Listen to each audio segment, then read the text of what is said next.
അഹ്ലുൽ ഹദീസുകാർ ഹദീസ് വിശ്വസിക്കുന്നവരാണെങ്കിൽ ഇനി നമുക്ക് ചോദിക്കാനുണ്ട്. ഇവരെ ഹദീസ് എടുക്കുകയാണെങ്കിൽ നമുക്ക് ചോദിക്കാനുള്ളത്, ഹദീസുകളിൽ പറയുന്നത് റസൂല് നമുക്ക് ഏൽപ്പിച്ചത് ഖുർആൻ മാത്രമാണ്. ഒന്ന് രണ്ട് ഹദീസുകൾ പറയുന്നത് നമുക്ക് തെളിവിനല്ല കേട്ടോ. ഞാൻ ഹദീസുകളെ സാധാരണ തെളിവ് ഉദ്ധരിക്കാറില്ല. കാരണം ഇവര് ചോദിക്കും, എന്തിനാ നിങ്ങൾ ഹദീസ് തെളിവ് ഉദ്ധരിക്കും? ഇവര് ഹദീസും വിശ്വസിക്കുന്നില്ല, ഖുർആനും വിശ്വസിക്കുന്നില്ല എന്ന് സൂചിപ്പിക്കാൻ വേണ്ടിയിട്ടാണ് ഞാൻ ഈ ഹദീസുകൾ ഉദ്ദേശിച്ചത്. ഒന്നുകിൽ ഹദീസ് വിശ്വസിക്കുക, എന്നാലും ഖുർആനെ എടുക്കുള്ളൂ. അല്ലെങ്കിൽ ഖുർആൻ പറഞ്ഞ നമ്മൾ ഇതുവരെ പറഞ്ഞ ഈ തെളിവുകൾ എടുക്കുക, എന്നാലും ഖുർആനെ എടുക്കാൻ ഉണ്ടുള്ളൂ. ഒരു ഹദീസിൽ പറയുന്നു നോക്കൂ, അബൂ സഈദ് അൽ ഖുദരിയിൽ നിന്ന് മുസ്ലിമും തുർമുദിയും അഹ്മദും ദാരിമിയും നസായിയും ഒക്കെ ഉദ്ധരിക്കുന്ന ഒരു ഹദീസ്, ലാ തക്തുബു അന്നി ശൈഅൻ സിവൽ ഖുർആൻ, ഖുർആൻ അല്ലാത്ത മറ്റൊന്ന് എന്നിൽ നിന്നും നിങ്ങൾ, ലാ തക്തുബു അന്നി ശൈഅൻ, എന്നിൽ നിന്ന് നിങ്ങൾ എഴുതി വെക്കരുത്, സിവൽ ഖുർആൻ, ഖുർആൻ അല്ലാത്ത മറ്റൊന്ന്.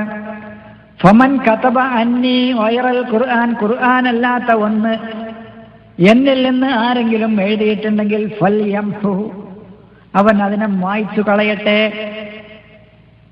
നോക്കൂ, ഈ ഹദീസ് വിശ്വസിക്കുന്നുണ്ടോ? ഉണ്ടെങ്കിൽ ഖുർആൻ അല്ലാത്ത ഒന്നും ഇപ്പൊ കാണാൻ പറ്റൂലല്ലോ. വേറൊരു ഹദീസ്, അൻ അബീ സഈദ് അൽ ഖുദരി അന്നഹും ഇസ്തഅ്ദനു അൻ-നബിയ, അവർ നബിയോട് അനുവാദം ചോദിച്ചു, ഫീ അൻ യക്തുബു അൻഹു, അദ്ദേഹത്തിൽ നിന്ന് എഴുതാൻ ഷൈഅൻ, എന്തെങ്കിലും ഒന്ന്. ഫലം യഅ്ദൻ ലഹും, അവർക്ക് അനുവാദം കൊടുത്തില്ല. ഫലം യഅ്ദൻ ലഹും, അദ്ദേഹം അവർക്ക് എഴുതാൻ അനുവാദം കൊടുത്തില്ല. അബൂ സഈദ് അൽ ഖുദരിയിൽ നിന്നും തുർമുദി ഉദ്ധരിക്കുന്ന മറ്റൊരു ഹദീസ്, ഇസ്തഅദന്ന, ഞങ്ങൾ അന്നബിയ, നബിയോട് സമ്മതം ചോദിച്ചു, ഫിൽ കിതാബത്തി, എഴുതാൻ. ഫലം യഅ്ദൻ ലനാ, ഞങ്ങൾക്ക് അനുവാദം കിട്ടിയില്ല. അപ്പൊ നബിയോട് ഞങ്ങൾ എഴുതാൻ സമ്മതം ചോദിച്ചു, ഞങ്ങൾക്ക് അനുവാദം തന്നില്ല. വഹി എഴുത്തുകാരിലെ പ്രസിദ്ധരായ ആളുകളിൽ ഒരാളായ സയ്യിദ് ബിൻ സാബിത്തിൽ നിന്നും അഹ്മദും മുസ്ലിമും റിപ്പോർട്ട് ചെയ്യുന്നു, സയ്യിദ് ബിൻ സാബിത്ത് മുആവിയയുടെ അടുത്തേക്ക് പ്രവേശിച്ചു. ആ റിപ്പോർട്ട് ചെയ്യുന്ന ഹദീസിൽ പറയാം, അദ്ദേഹത്തോട് ഒരു ഹദീസിനെ കുറിച്ച് ചോദിച്ചു. മുആവിയ അതൊരാളോട് എഴുതാൻ കൽപ്പിച്ചു. അപ്പോൾ സയ്യിദ് ബിൻ സാബിത്ത് ഇങ്ങനെ പറഞ്ഞു, എന്താണ് പറയുന്നത്? ഫഖാല അന്ന റസൂലുള്ളാഹി അമറന അല്ലാ നക്തുബ ശൈഅൻ മിൻ ഹദീസിഹി ഫമഹാഹു മുആവിയ. അന്ന റസൂലുള്ളാഹ്, അല്ലാഹുവിന്റെ ദൂതൻ, അമറന അല്ലാ നക്തുബ, ഞങ്ങൾ എഴുതരുത് എന്ന് അദ്ദേഹം ഞങ്ങളോട് കൽപ്പിച്ചു. ശൈഅൻ മിൻ ഹദീസിഹി, അദ്ദേഹത്തിന്റെ സ്വന്തമായ സംസാരത്തിൽ നിന്ന് ഒന്നും തന്നെ എഴുതരുത് എന്ന് അദ്ദേഹം ഞങ്ങളോട് കൽപ്പിച്ചു. അപ്പോ ഈ സയ്യിദ് ബിൻ സാബിത്ത് ഇത് പറഞ്ഞപ്പോൾ മുആവിയ ആ ഹദീസ് മായ്ച്ചു കളഞ്ഞു. എന്നാൽ ഉക്തുബൂലി അബീഷ എന്ന് ഒരു ഹദീസ് വെച്ചുകൊണ്ടാണ് നബിയോട് അനുവാദം ചോദിച്ചപ്പോൾ ഉക്തുബൂലി അബീഷ എന്ന് പറയുന്ന ഒരു ഹദീസ് വെച്ചുകൊണ്ട് ഹദീസ് എഴുതാൻ നബിക്ക് അനുവാദം നൽകിയിട്ടുണ്ട് എന്ന രൂപത്തിൽ ഇങ്ങനെ ഒരു ഹദീസ് വന്നിട്ടുണ്ട്. എന്നാൽ മഹാന്മാരായ പണ്ഡിതന്മാർ എഴുതരുത് എന്ന് വിലക്കിയ ഹദീസുകൾക്കാണ് കൂടുതൽ അംഗീകാരം നൽകിയിട്ടുള്ളത്. കാരണം മാത്രമല്ല, ഇവിടെ വേറൊരു കാര്യം കൂടി ശ്രദ്ധിക്കേണ്ടത്, എഴുതണ്ട എന്നും എഴുതിക്കോളൂ എന്നും പറയുന്ന ഈ രണ്ട് വിരുദ്ധമായ ഹദീസുകൾ, വൈരുദ്ധ്യങ്ങൾ ഒരിക്കലും പ്രവാചകനിൽ നിന്ന് വരികയില്ല എന്നതുമാണ് നമുക്ക് സൂചിപ്പിക്കാനുള്ളത്. അപ്പൊ കൂടുതൽ പ്രാമുഖ്യം ഈ ഹദീസ് റിപ്പോർട്ടകരായ ആളുകൾ കൂടുതൽ പ്രാമുഖ്യം കൊടുത്ത ഹദീസുകൾ, ഞങ്ങളിൽ നിന്ന് ഹദീസുകൾ എഴുതരുത് എന്ന് പ്രവാചകൻ എഴുതാൻ അനുവാദം കൊടുക്കാത്ത, എഴുതരുത് എന്ന് പറഞ്ഞ ഹദീസുകൾക്കാണ്. എന്നാൽ ചില ആളുകൾ ഇത് രണ്ടും കൂടി സമന്വയിപ്പിച്ചുകൊണ്ടൊന്ന് വിശദീകരിക്കാൻ ശ്രമിച്ചിട്ടുണ്ട്. അതെന്താന്ന് പറഞ്ഞാൽ, എഴുതരുത് എന്നുള്ള ഹദീസുണ്ട്, എഴുതാനുള്ള ഹദീസുണ്ട്. എഴുതരുത് എന്നുള്ള പറയുന്ന ഹദീസ് ഖുർആനും ഹദീസും കൂടിക്കലരുന്നത് പേടിച്ചിട്ടാണ് നബി അങ്ങനെ പറഞ്ഞത് എന്ന് വിശദീകരിക്കാറുണ്ട്. എന്താണ് ഈ പറയുന്ന സഹോദരൻ? പിന്നെ എന്തിനാ ഖുർആൻ വെല്ലുവിളിക്കുന്നത്? ഇതുപോലത്തെ ഒന്ന് കൊണ്ടുവരൂ എന്ന് പിന്നെ എന്തിനാ അള്ളാഹു വെല്ലുവിളിക്കണത്? ഖുർആനും ഹദീസും അറിയാതിരിക്കാൻ മാത്രം കൂടിക്കലരുമെങ്കിൽ,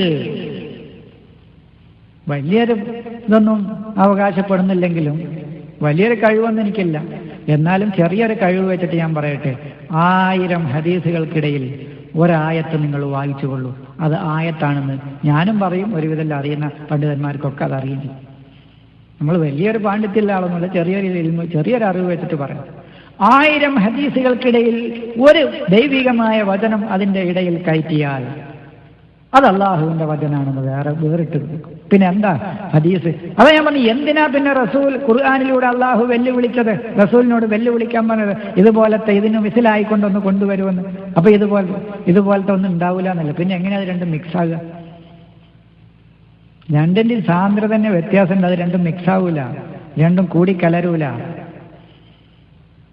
ഖുർആനിന്റെ പരിശുദ്ധമായ ഖുർആനിന്റെ അമാനുഷികതയ്ക്ക് മുമ്പിൽ തകർന്നു വീഴുന്ന പൊള്ളയായ ഒരു വാദമാണ് ഇവർ ഈ വാദത്തിലൂടെ വാദിക്കുന്നത്. ഞാൻ മുമ്പ് സൂചിപ്പിച്ചല്ലോ, ഞാൻ ക്ലാസിന്റെ കഴിഞ്ഞ സെക്ഷനിൽ സൂചിപ്പിച്ചിട്ടുണ്ട്, അക്ഷരങ്ങളുടെ കൂടിക്കലരാണെങ്കിൽ ഒരിക്കലും സംഭവിക്കില്ല. നിങ്ങൾ എഴുതി വെച്ചോളൂ, 1000-ഓ 10,000-ഓ ഹദീസുകൾക്കിടയിൽ അള്ളാഹുവിന്റെ ഒരു വചനം നിങ്ങൾ ചേർത്ത് വെച്ചോളൂ, അത് വേറിട്ട് നിൽക്കും. ഇനി ആശയങ്ങളുടെ കൂടിക്കലരാലാണ് പ്രവാചകൻ ഭയന്നതെങ്കിൽ എന്നോ അത് സംഭവിച്ചു കഴിഞ്ഞു. ഒരു സാധാരണ മുസ്ലിമിനെ വിട്ടിട്ട്, ഒരു പണ്ഡിതന്മാരായ എന്നെ പോലെയുള്ള സാധാരണക്കാരായ മുസ്ലിങ്ങളെ വിട്ട് പാണ്ഡിത്യമുള്ള ആളുകളെ നിങ്ങൾ ഒന്ന് വിളിച്ചു ചോദിച്ചു നോക്കൂ, അറിവുള്ള ആളുകളെ. നിങ്ങൾ ഹദീസുകളിലൂടെ വിശ്വസിക്കുന്ന കാര്യങ്ങൾ ഏതൊക്കെയാണ്?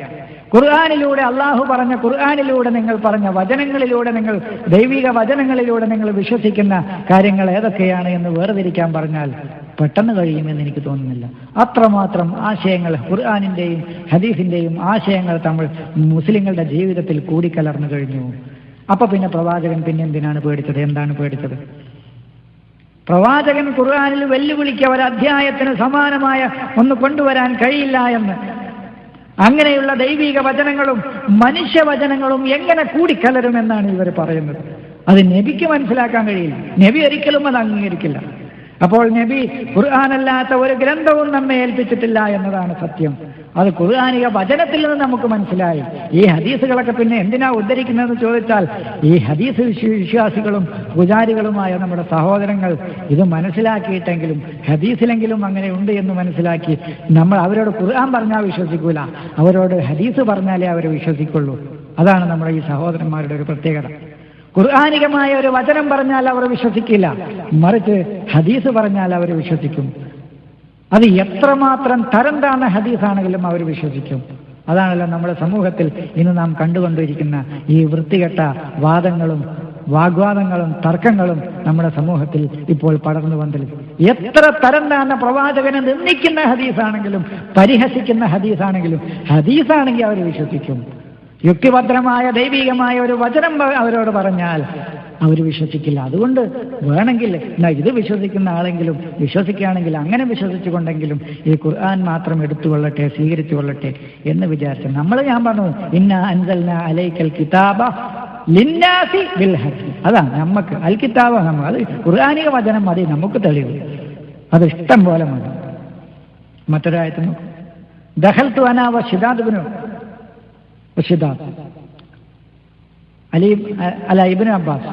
ഇബ്നു അബ്ബാസിന്റെ അടുത്തേക്ക് ഞാനും ഷിദാദും പ്രവേശിച്ചു. എന്നിട്ട് അദ്ദേഹത്തോട് ഷിദാദ് ചോദിച്ചു, അതറക്ക നബിയു മിൻ ഷൈഇൻ, റസൂല് എന്തെങ്കിലും ഉപേക്ഷിച്ചിട്ടുണ്ടോ? കാല, അപ്പൊ പറഞ്ഞു ഇബ്നു അബ്ബാസ് പറയാൻ, മാ തറക ഇല്ലാ മാ ബൈന ദഫ്തൈൻ. ദഫത്തൈൻ, ഈ ദഫത്തൈൻ രണ്ട് ചട്ടകൾക്കിടയിലുള്ളതല്ലാതെ, ഐ അതായത് അൽ ഖുർആൻ ഫിൽ മുസ്ഹഫ്, മുസ്ഹഫിലുള്ള ഈ അൽ ഖുർആൻ അല്ലാതെ രണ്ട് ചട്ടകൾക്കിടയിൽ, ദഫത്തെ രണ്ട് ചട്ടകൾക്കിടയിലുള്ള ഈ ഖുർആൻ അല്ലാതെ മറ്റൊന്നും റസൂൽ നമുക്ക് ഉപേക്ഷിച്ച് തന്നിട്ടില്ല. എന്നിട്ട് ഞങ്ങൾ മുഹമ്മദ് ഇബ്നുൽ ഹനഫിയ എന്ന ആളുടെ അടുത്തേക്ക് ഞങ്ങൾ പ്രവേശിച്ചു. ഫസഅൽനാഹു, എന്നിട്ട് അദ്ദേഹത്തോട് ഞങ്ങൾ ചോദിച്ചു. ഫഖാല മാ തറക, അദ്ദേഹം പറഞ്ഞത് മാ തറക ഇല്ലാ മാ ബൈന ദഫത്തൈൻ. ബുഖാരി 6-ാം വാള്യം 234. ഈ രണ്ട് ചട്ടകൾക്കിടയിലുള്ളതല്ലാതെ മറ്റൊന്നും ഉപേക്ഷിച്ചിട്ടില്ലെന്ന് അദ്ദേഹവും പറഞ്ഞു. അപ്പൊ ഹദീസുകൾ എഴുതുന്നതിനെയും റിപ്പോർട്ട് ചെയ്യുന്നതിനെയും വിലക്കിക്കൊണ്ട് പ്രവാചകൻ പറഞ്ഞ ഹദീസുകളാണ് ഞാൻ നിങ്ങളെ ഇപ്പോൾ കേൾപ്പിച്ചത്.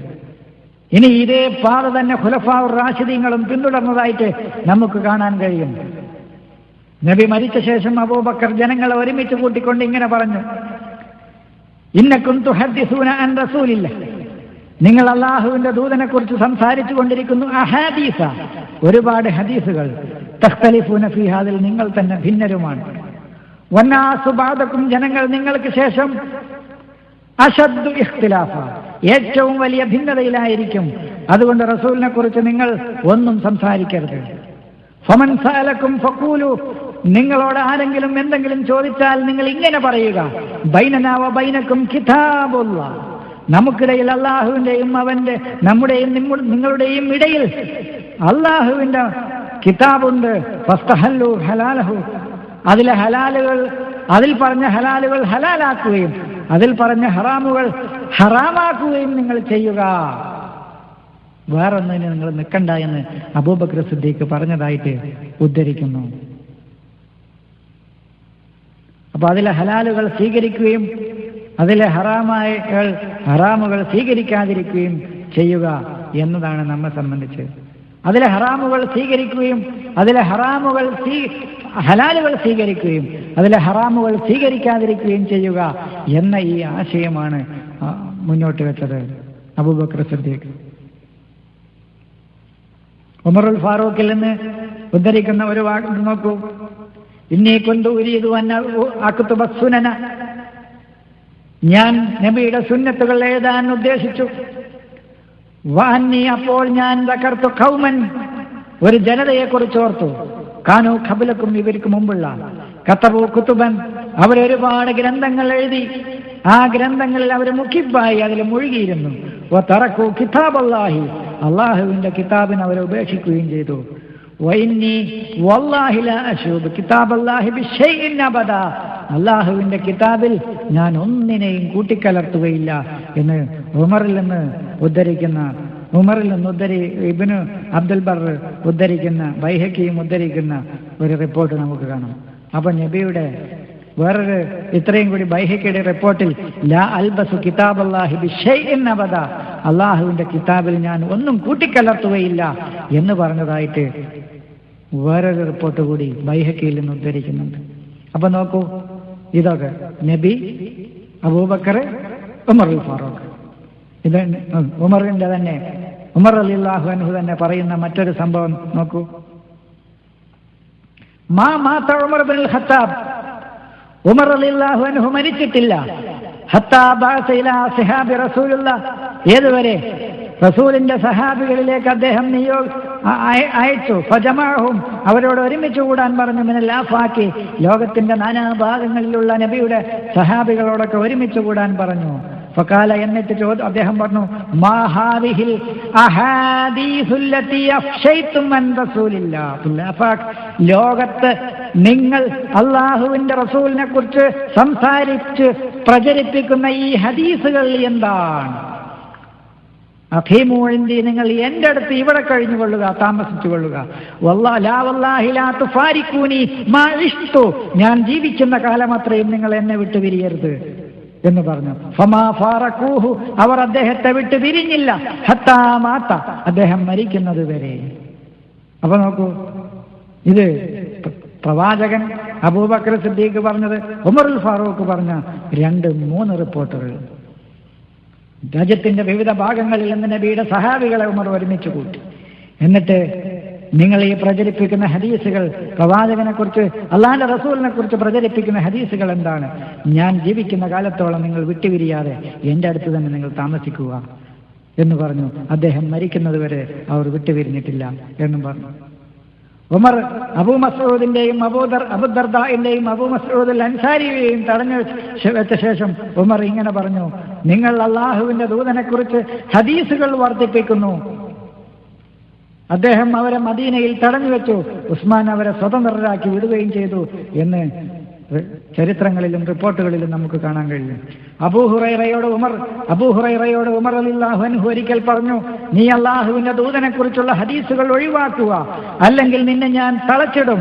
ഉമറിന്റെ മരണശേഷം ഒരാളെയും പേടിക്കാതെ നബിയെക്കുറിച്ചുള്ള ഹദീസുകൾ ഉദ്ധരിക്കാൻ അദ്ദേഹം തുടങ്ങുകയും അബൂ ഹുറൈറ ഇങ്ങനെ പറയുകയും ചെയ്തിരുന്നു, ഞാൻ ഈ ഉദ്ധരിക്കുന്ന ഹദീസുകളെല്ലാം ഉമറിന്റെ കാലത്താണ് ഉദ്ധരിച്ചിരുന്നതെങ്കിൽ അദ്ദേഹം എന്നെ ചാട്ടവാറ് കൊണ്ടടിക്കുമായിരുന്നു. ഉമർ മരിക്കുന്നത് വരെ റസൂൽ പറഞ്ഞു എന്ന് ഞങ്ങൾക്ക് പറയാൻ കഴിഞ്ഞിരുന്നില്ല. മാകുന്ന അബൂ ഹുറൈറയിൽ നിന്ന് റിപ്പോർട്ട് ചെയ്യുന്ന സുഹരി ഉദ്ധരിക്കുന്ന ഒരു ഹദീസ് നോക്കൂ. മാകുന്ന നസ്തതിഉ അൻ നഖൂല ഖാല റസൂലുള്ളാഹി സ്വല്ലല്ലാഹു അലൈഹി വസല്ലം ഖാല റസൂലുള്ളാഹി ഹത്താ ഖുബില ഉമർ മരണപ്പെടുന്നത് വരെ ഖാല റസൂലുള്ളാഹി എന്ന് പറയാൻ ഞങ്ങൾക്ക് കഴിഞ്ഞിരുന്നില്ല. ഉമർ ജീവിച്ചിരിക്കുന്ന കാലത്ത് ആണെങ്കിൽ ഈ ഹദീസുകൾ എനിക്ക് നിങ്ങളോട് കഴിയുമായിരുന്നില്ല എന്ന് പറയുന്നു. അദ്ദേഹത്തിന്റെ ചാട്ടവാറ് കൊണ്ടുള്ള അടി എന്റെ പുറത്ത് വീഴുമായിരുന്നു എന്ന് ഉദ്ധരിക്കുന്നു. ഉമർ കാനയക്കോൽ ഉമർ പറയാറുണ്ടായിരുന്നു, ഇസ്തഗലൂ ബിൽ ഖുർആൻ, ഖുർആനിൽ നിങ്ങൾ മുഴുകുക. ഫൈനൽ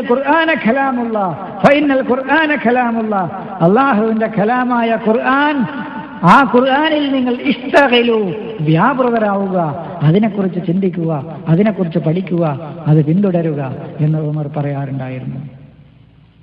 അപ്പോ ഉമർ ജീവിച്ചിരിക്കെ ഇതൊക്കെ ഞാൻ ഉദ്ധരിച്ചിരുന്നുവെങ്കിൽ എന്റെ മുതുകിൽ ഉമറിന്റെ ചാട്ടവാർ പതിയുമായിരുന്നു എന്ന് പറയും. റഷീദുള്ള ഈ വിഷയത്തെക്കുറിച്ച് ഒരു കുറിപ്പ് ഇപ്രകാരം അദ്ദേഹത്തിന്റെ ഗ്രന്ഥത്തിൽ എഴുതി വെച്ചിട്ടുണ്ട്. ലൗ താല ഉമർ ഒരുപാട് കാലം ജീവിച്ചിരുന്നുവെങ്കിൽ, ഏതുവരെ ഹത്താ മാത അബൂ ഹുറൈറ മരിക്കുന്നത് വരെ ഉമർ ജീവിച്ചിരുന്നുവെങ്കിൽ, ലമാ വസലത് ഇലൈനാ തിൽക്കൽ അഹാദീസുൽ കസീറ, ഈ ഹദീസുകളെല്ലാം നമുക്ക് എത്തുമായിരുന്നില്ല. ഉമറെങ്ങാനും അബൂ ഹുറൈറ മരിക്കുന്നത് വരെ ജീവിച്ചിരുന്നുവെങ്കിൽ ഈ ഹദീസുകൾ ഒന്നും തന്നെ നമുക്കെത്തുമായിരുന്നില്ല എന്ന് റഷീദ് അദ്ദേഹത്തിന്റെ ഗ്രന്ഥത്തിൽ എഴുതി വെച്ചിട്ടുണ്ട്. അപ്പൊ ഇതിൽ നിന്നെല്ലാം നമുക്ക് മനസ്സിലാകുന്നത് നബി നമുക്ക് കൊണ്ടുവന്നു തന്നത് ഖുർആൻ മാത്രമാണ്. പ്രമുഖരായ വിശ്വാസികളും ഖുർആൻ മുറുകെ പിടിച്ചു. നബിയിലേക്ക് ചേർത്ത് പറയുന്ന ഹദീസുകളെല്ലാം നബിയെ ധിക്കരിക്കലും അദ്ദേഹത്തിന്റെ കൽപ്പനയ്ക്ക് എതിര് പ്രവർത്തിക്കലുമാണ്. അള്ളാഹുവിന്റെ ശരീഅത്തിനും നബിയുടെ ഉപദേശത്തിനും ഈ ഹദീസ് ക്രോഡീകരണം തുടങ്ങിയത് തന്നെ എതിരാണ്. ഇത് തുടങ്ങിയത് തന്നെ നബി മരിച്ചു കഴിഞ്ഞ് 3-ാം നൂറ്റാണ്ടിലാണ് എന്നതാണ് സത്യം. അഹ്ൽ ഹദീസുകാർ പറയുന്നത് പോലെ ഈ ഹദീസുകളെല്ലാം ഇസ്ലാമിന്റെ ഒരു ഭാഗമാണെങ്കിൽ അത് എഴുതുന്നതിന് നബി വിലക്കുകയും ചെയ്തിട്ടുണ്ടെങ്കിൽ നബി തന്റെ ദൗത്യം നിർവഹിക്കുന്നതിൽ വീഴ്ച വരുത്തി എന്നല്ലേ വരിക. ഈ ഹദീസ് ഇസ്ലാമിന്റെ പ്രവാചകന്റെ ദൗത്യത്തിന്റെ ഒരു ഭാഗമാണ് എങ്കിൽ അത് എഴുതരുത് എന്ന് പറഞ്ഞിട്ടുണ്ടെങ്കിൽ പ്രവാചകന്റെ ദൗത്യത്തിന് എതിരല്ലേ അപ്പോൾ വരിക എന്നാണ് നമുക്ക് ചോദിക്കാനുള്ളത്. അപ്പോൾ നമുക്ക് പ്രവാചകനെ ഏൽപ്പിച്ചു തന്നത് ആ ജനങ്ങൾക്ക് വേണ്ടി പ്രവാചകനെ കൊടുക്കാൻ വേണ്ടി അള്ളാഹു ഇറക്കി കൊടുത്തിട്ടുള്ളത്, പ്രവാചകൻ ജനങ്ങളെ ഏൽപ്പിക്കാൻ വേണ്ടി അള്ളാഹു പ്രവാചകൻ ഇറക്കി കൊടുത്തിട്ടുള്ളത് അൽ കിതാബാണ് എന്ന് ഖുർആൻ പറഞ്ഞ എങ്ങനത്തെ അൽ കിതാബ് ബിൽ ഹക്കി, പരമമായ സത്യം ഉൾക്കൊള്ളുന്ന ഗ്രന്ഥമാണ്, ആ അൽ കിതാബാണ് എന്ന് അള്ളാഹു പറഞ്ഞിരിക്കെ നമുക്ക് ആ അൽ കിതാബിന് വിശ്വാസത്തിലെടുക്കുകയും അത് വിശ്വസിക്കുകയും അത് പഠിച്ചു മനസ്സിലാക്കുകയും അതിൽ പറയുന്ന കാര്യങ്ങൾ നമ്മുടെ ജീവിതത്തിൽ പകർത്തി ജീവിക്കുകയും ചെയ്യാം എന്നാണ് എനിക്ക് എൻ്റെ സഹോദരങ്ങളായ ഈ കാര്യം നിങ്ങൾ ഇത്രയും ശ്രദ്ധിച്ച് കേട്ടിരിക്കുന്ന നിങ്ങളോട് എനിക്ക് പറയാനുണ്ട്. കുറച്ച് കാര്യങ്ങൾ കൂടി ഈ വിഷയവുമായി നിങ്ങളോട് എനിക്ക് പറയാനുണ്ട്. അതെന്താണെന്ന് ചോദിച്ചാൽ, ഈ 2-ാം പ്രമാണം എങ്ങനെയാണ് ഉണ്ടായിട്ടുള്ളത് എന്നുള്ളതാണ്. 2-ാം പ്രമാണങ്ങളിൽ വളരെ പ്രധാനപ്പെട്ടതാണ് ബുഖാരി. വളരെ പ്രധാനപ്പെട്ട 2-ാം പ്രമാണങ്ങളിൽ വെച്ച് വളരെ പ്രധാനപ്പെട്ട ഗ്രന്ഥമാണ് സഹീഹുൽ ബുഖാരി. ലോകത്ത് വന്ന എല്ലാ ദൈവദൂതന്മാർക്കും വിശദീകൃതവും സമ്പൂർണവുമായ ഒരു വേദം അവതരിപ്പിച്ചു കൊടുക്കുക എന്നതാണ് അള്ളാഹുവിന്റെ പതിവ്. എന്നാൽ ആ ദൂതന്മാർ മരിച്ചു പോയതിനു ശേഷം പിശാചുക്കൾ വരികയും ആ അള്ളാഹുവിൻ്റെ ആ ദൈവത്തിൻ്റെ ദീനിനെ നശിപ്പിക്കാൻ ശ്രമിക്കുകയും മനുഷ്യനെ വിവിധ പ്രമാണങ്ങൾ ഉണ്ടാക്കാൻ പ്രേരിപ്പിക്കുകയും ചെയ്യുക പതിവാണ്. എന്നിട്ട് മനുഷ്യൻ ദൈവികമായ വേദത്തിന് പുറമെ ധാരാളം പ്രമാണങ്ങൾ എഴുതി ഉണ്ടാക്കുകയും അവക്ക് വേദത്തെക്കാൾ പരിശുദ്ധി കൽപ്പിക്കുകയും ചെയ്യുന്നു. അങ്ങനെ അവർ പ്രവാചകന്മാരുടെ ശത്രുക്കളുടെ വരിയിൽ നിലയുറപ്പിക്കുകയും ചെയ്യാറാണ് പതിവ്. പരമകാരുണികൻ ഈ കാര്യം വ്യക്തമാക്കുന്നത് നോക്കൂ. വകദാലിക ജഅൽനാ ലികുല്ലി നബിയ്യിൻ അദുവൻ ശയാതീനൽ ഇൻസി വൽ ജിന്നി യൂഹി ബഅ്ലുഹും ഇലാ ബഅദ് സുഖ്റുഫൽ ഖൗലി ഗുറൂറൻ വലൗ ശാഅ റബ്ബുക മാ ഫഅലൂഹു ഫദർഹും വമാ യഫ്തറൂൻ. അപ്രകാരം തന്നെ എല്ലാ പ്രവാചകന്മാർക്കും മനുഷ്യരിൽ നിന്നും ജിന്നുകളിൽ നിന്നും വഞ്ചനാർത്ഥം പരസ്പരം ചക്രവാക്ക് സന്ദേശമയക്കുന്ന പിശാചുക്കളെ നാം ശത്രുവാക്കിയിരിക്കുന്നു. നിന്റെ രക്ഷിതാവ് ഉദ്ദേശിച്ചിരുന്നുവെങ്കിൽ അവരത് ചെയ്യുമായിരുന്നില്ല. അതിനാൽ അവരെയും അവർ ചമക്കുന്നതിനെയും കറ്റുകെട്ടിയുണ്ടാക്കുന്നതിനെയും നീ ഉപേക്ഷിക്കുക.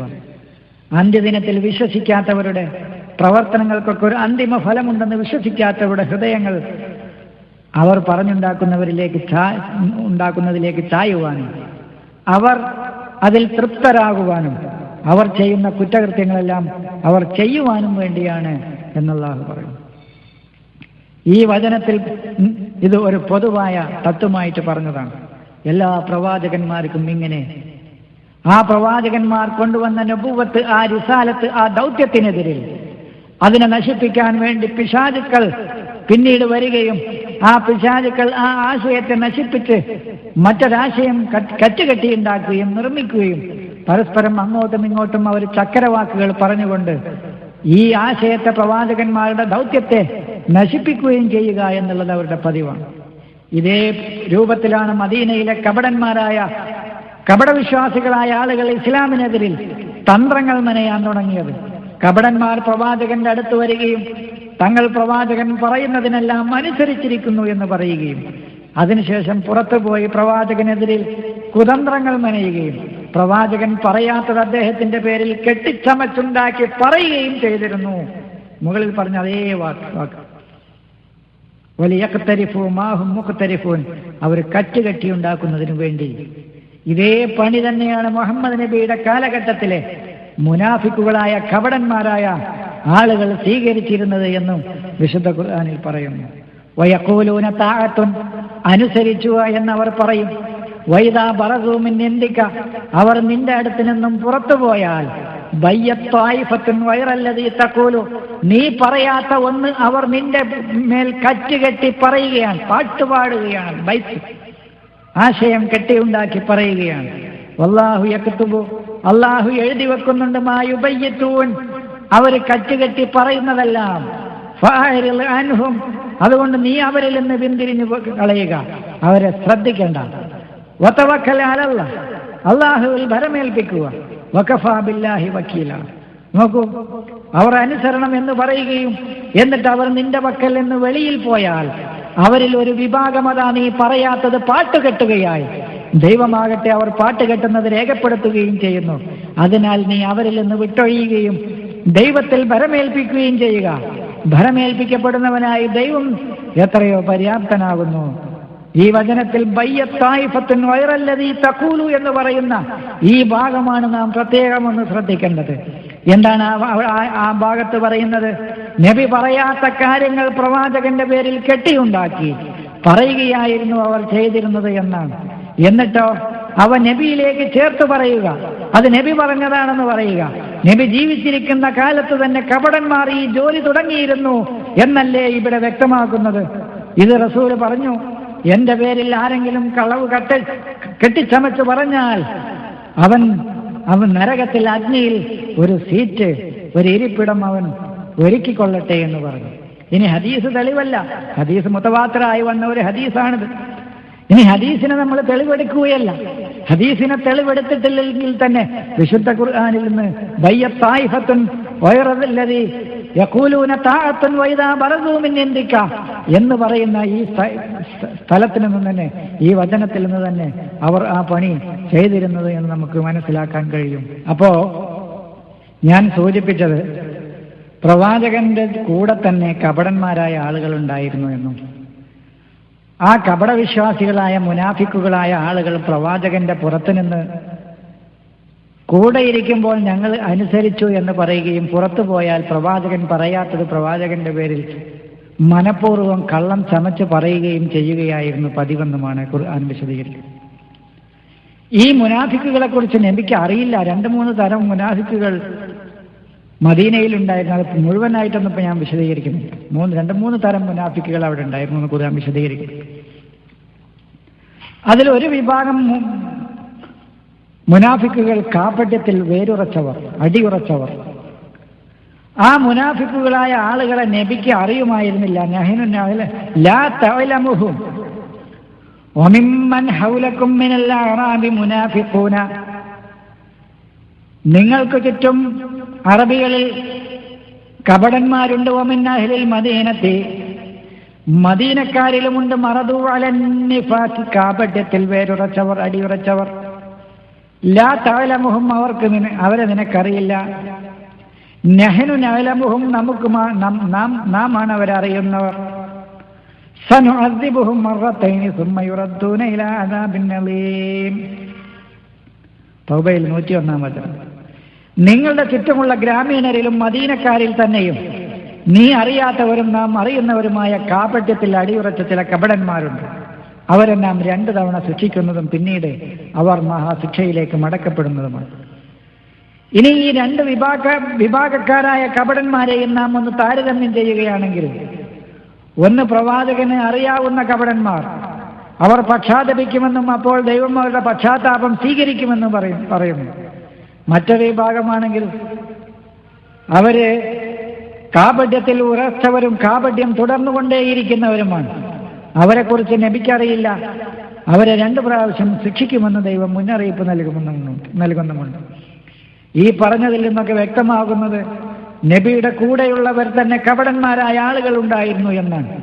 നബി ജീവിച്ചിരിക്കുമ്പോൾ തന്നെ അവരെക്കുറിച്ച് നബിക്ക് അറിയില്ല എന്നും പറയുന്നു. ഇപ്പൊ നമ്മുടെ കൂടെയൊക്കെ നമ്മുടെ ചുറ്റും ഇവിടെ ഈ സദസ്സുകളിൽ തന്നെ ഇപ്പൊ വന്നിരിക്കുന്ന ആളുകളിൽ, കുറ്റം പറയല്ല സഹോദരങ്ങളെ, വെറുതെ ഒരു ഉദാഹരണത്തിന് പറയാം, കപടന്മാരാരുണ്ട് എന്ന് ഇപ്പൊ നമുക്ക് തന്നെ അറിയില്ല.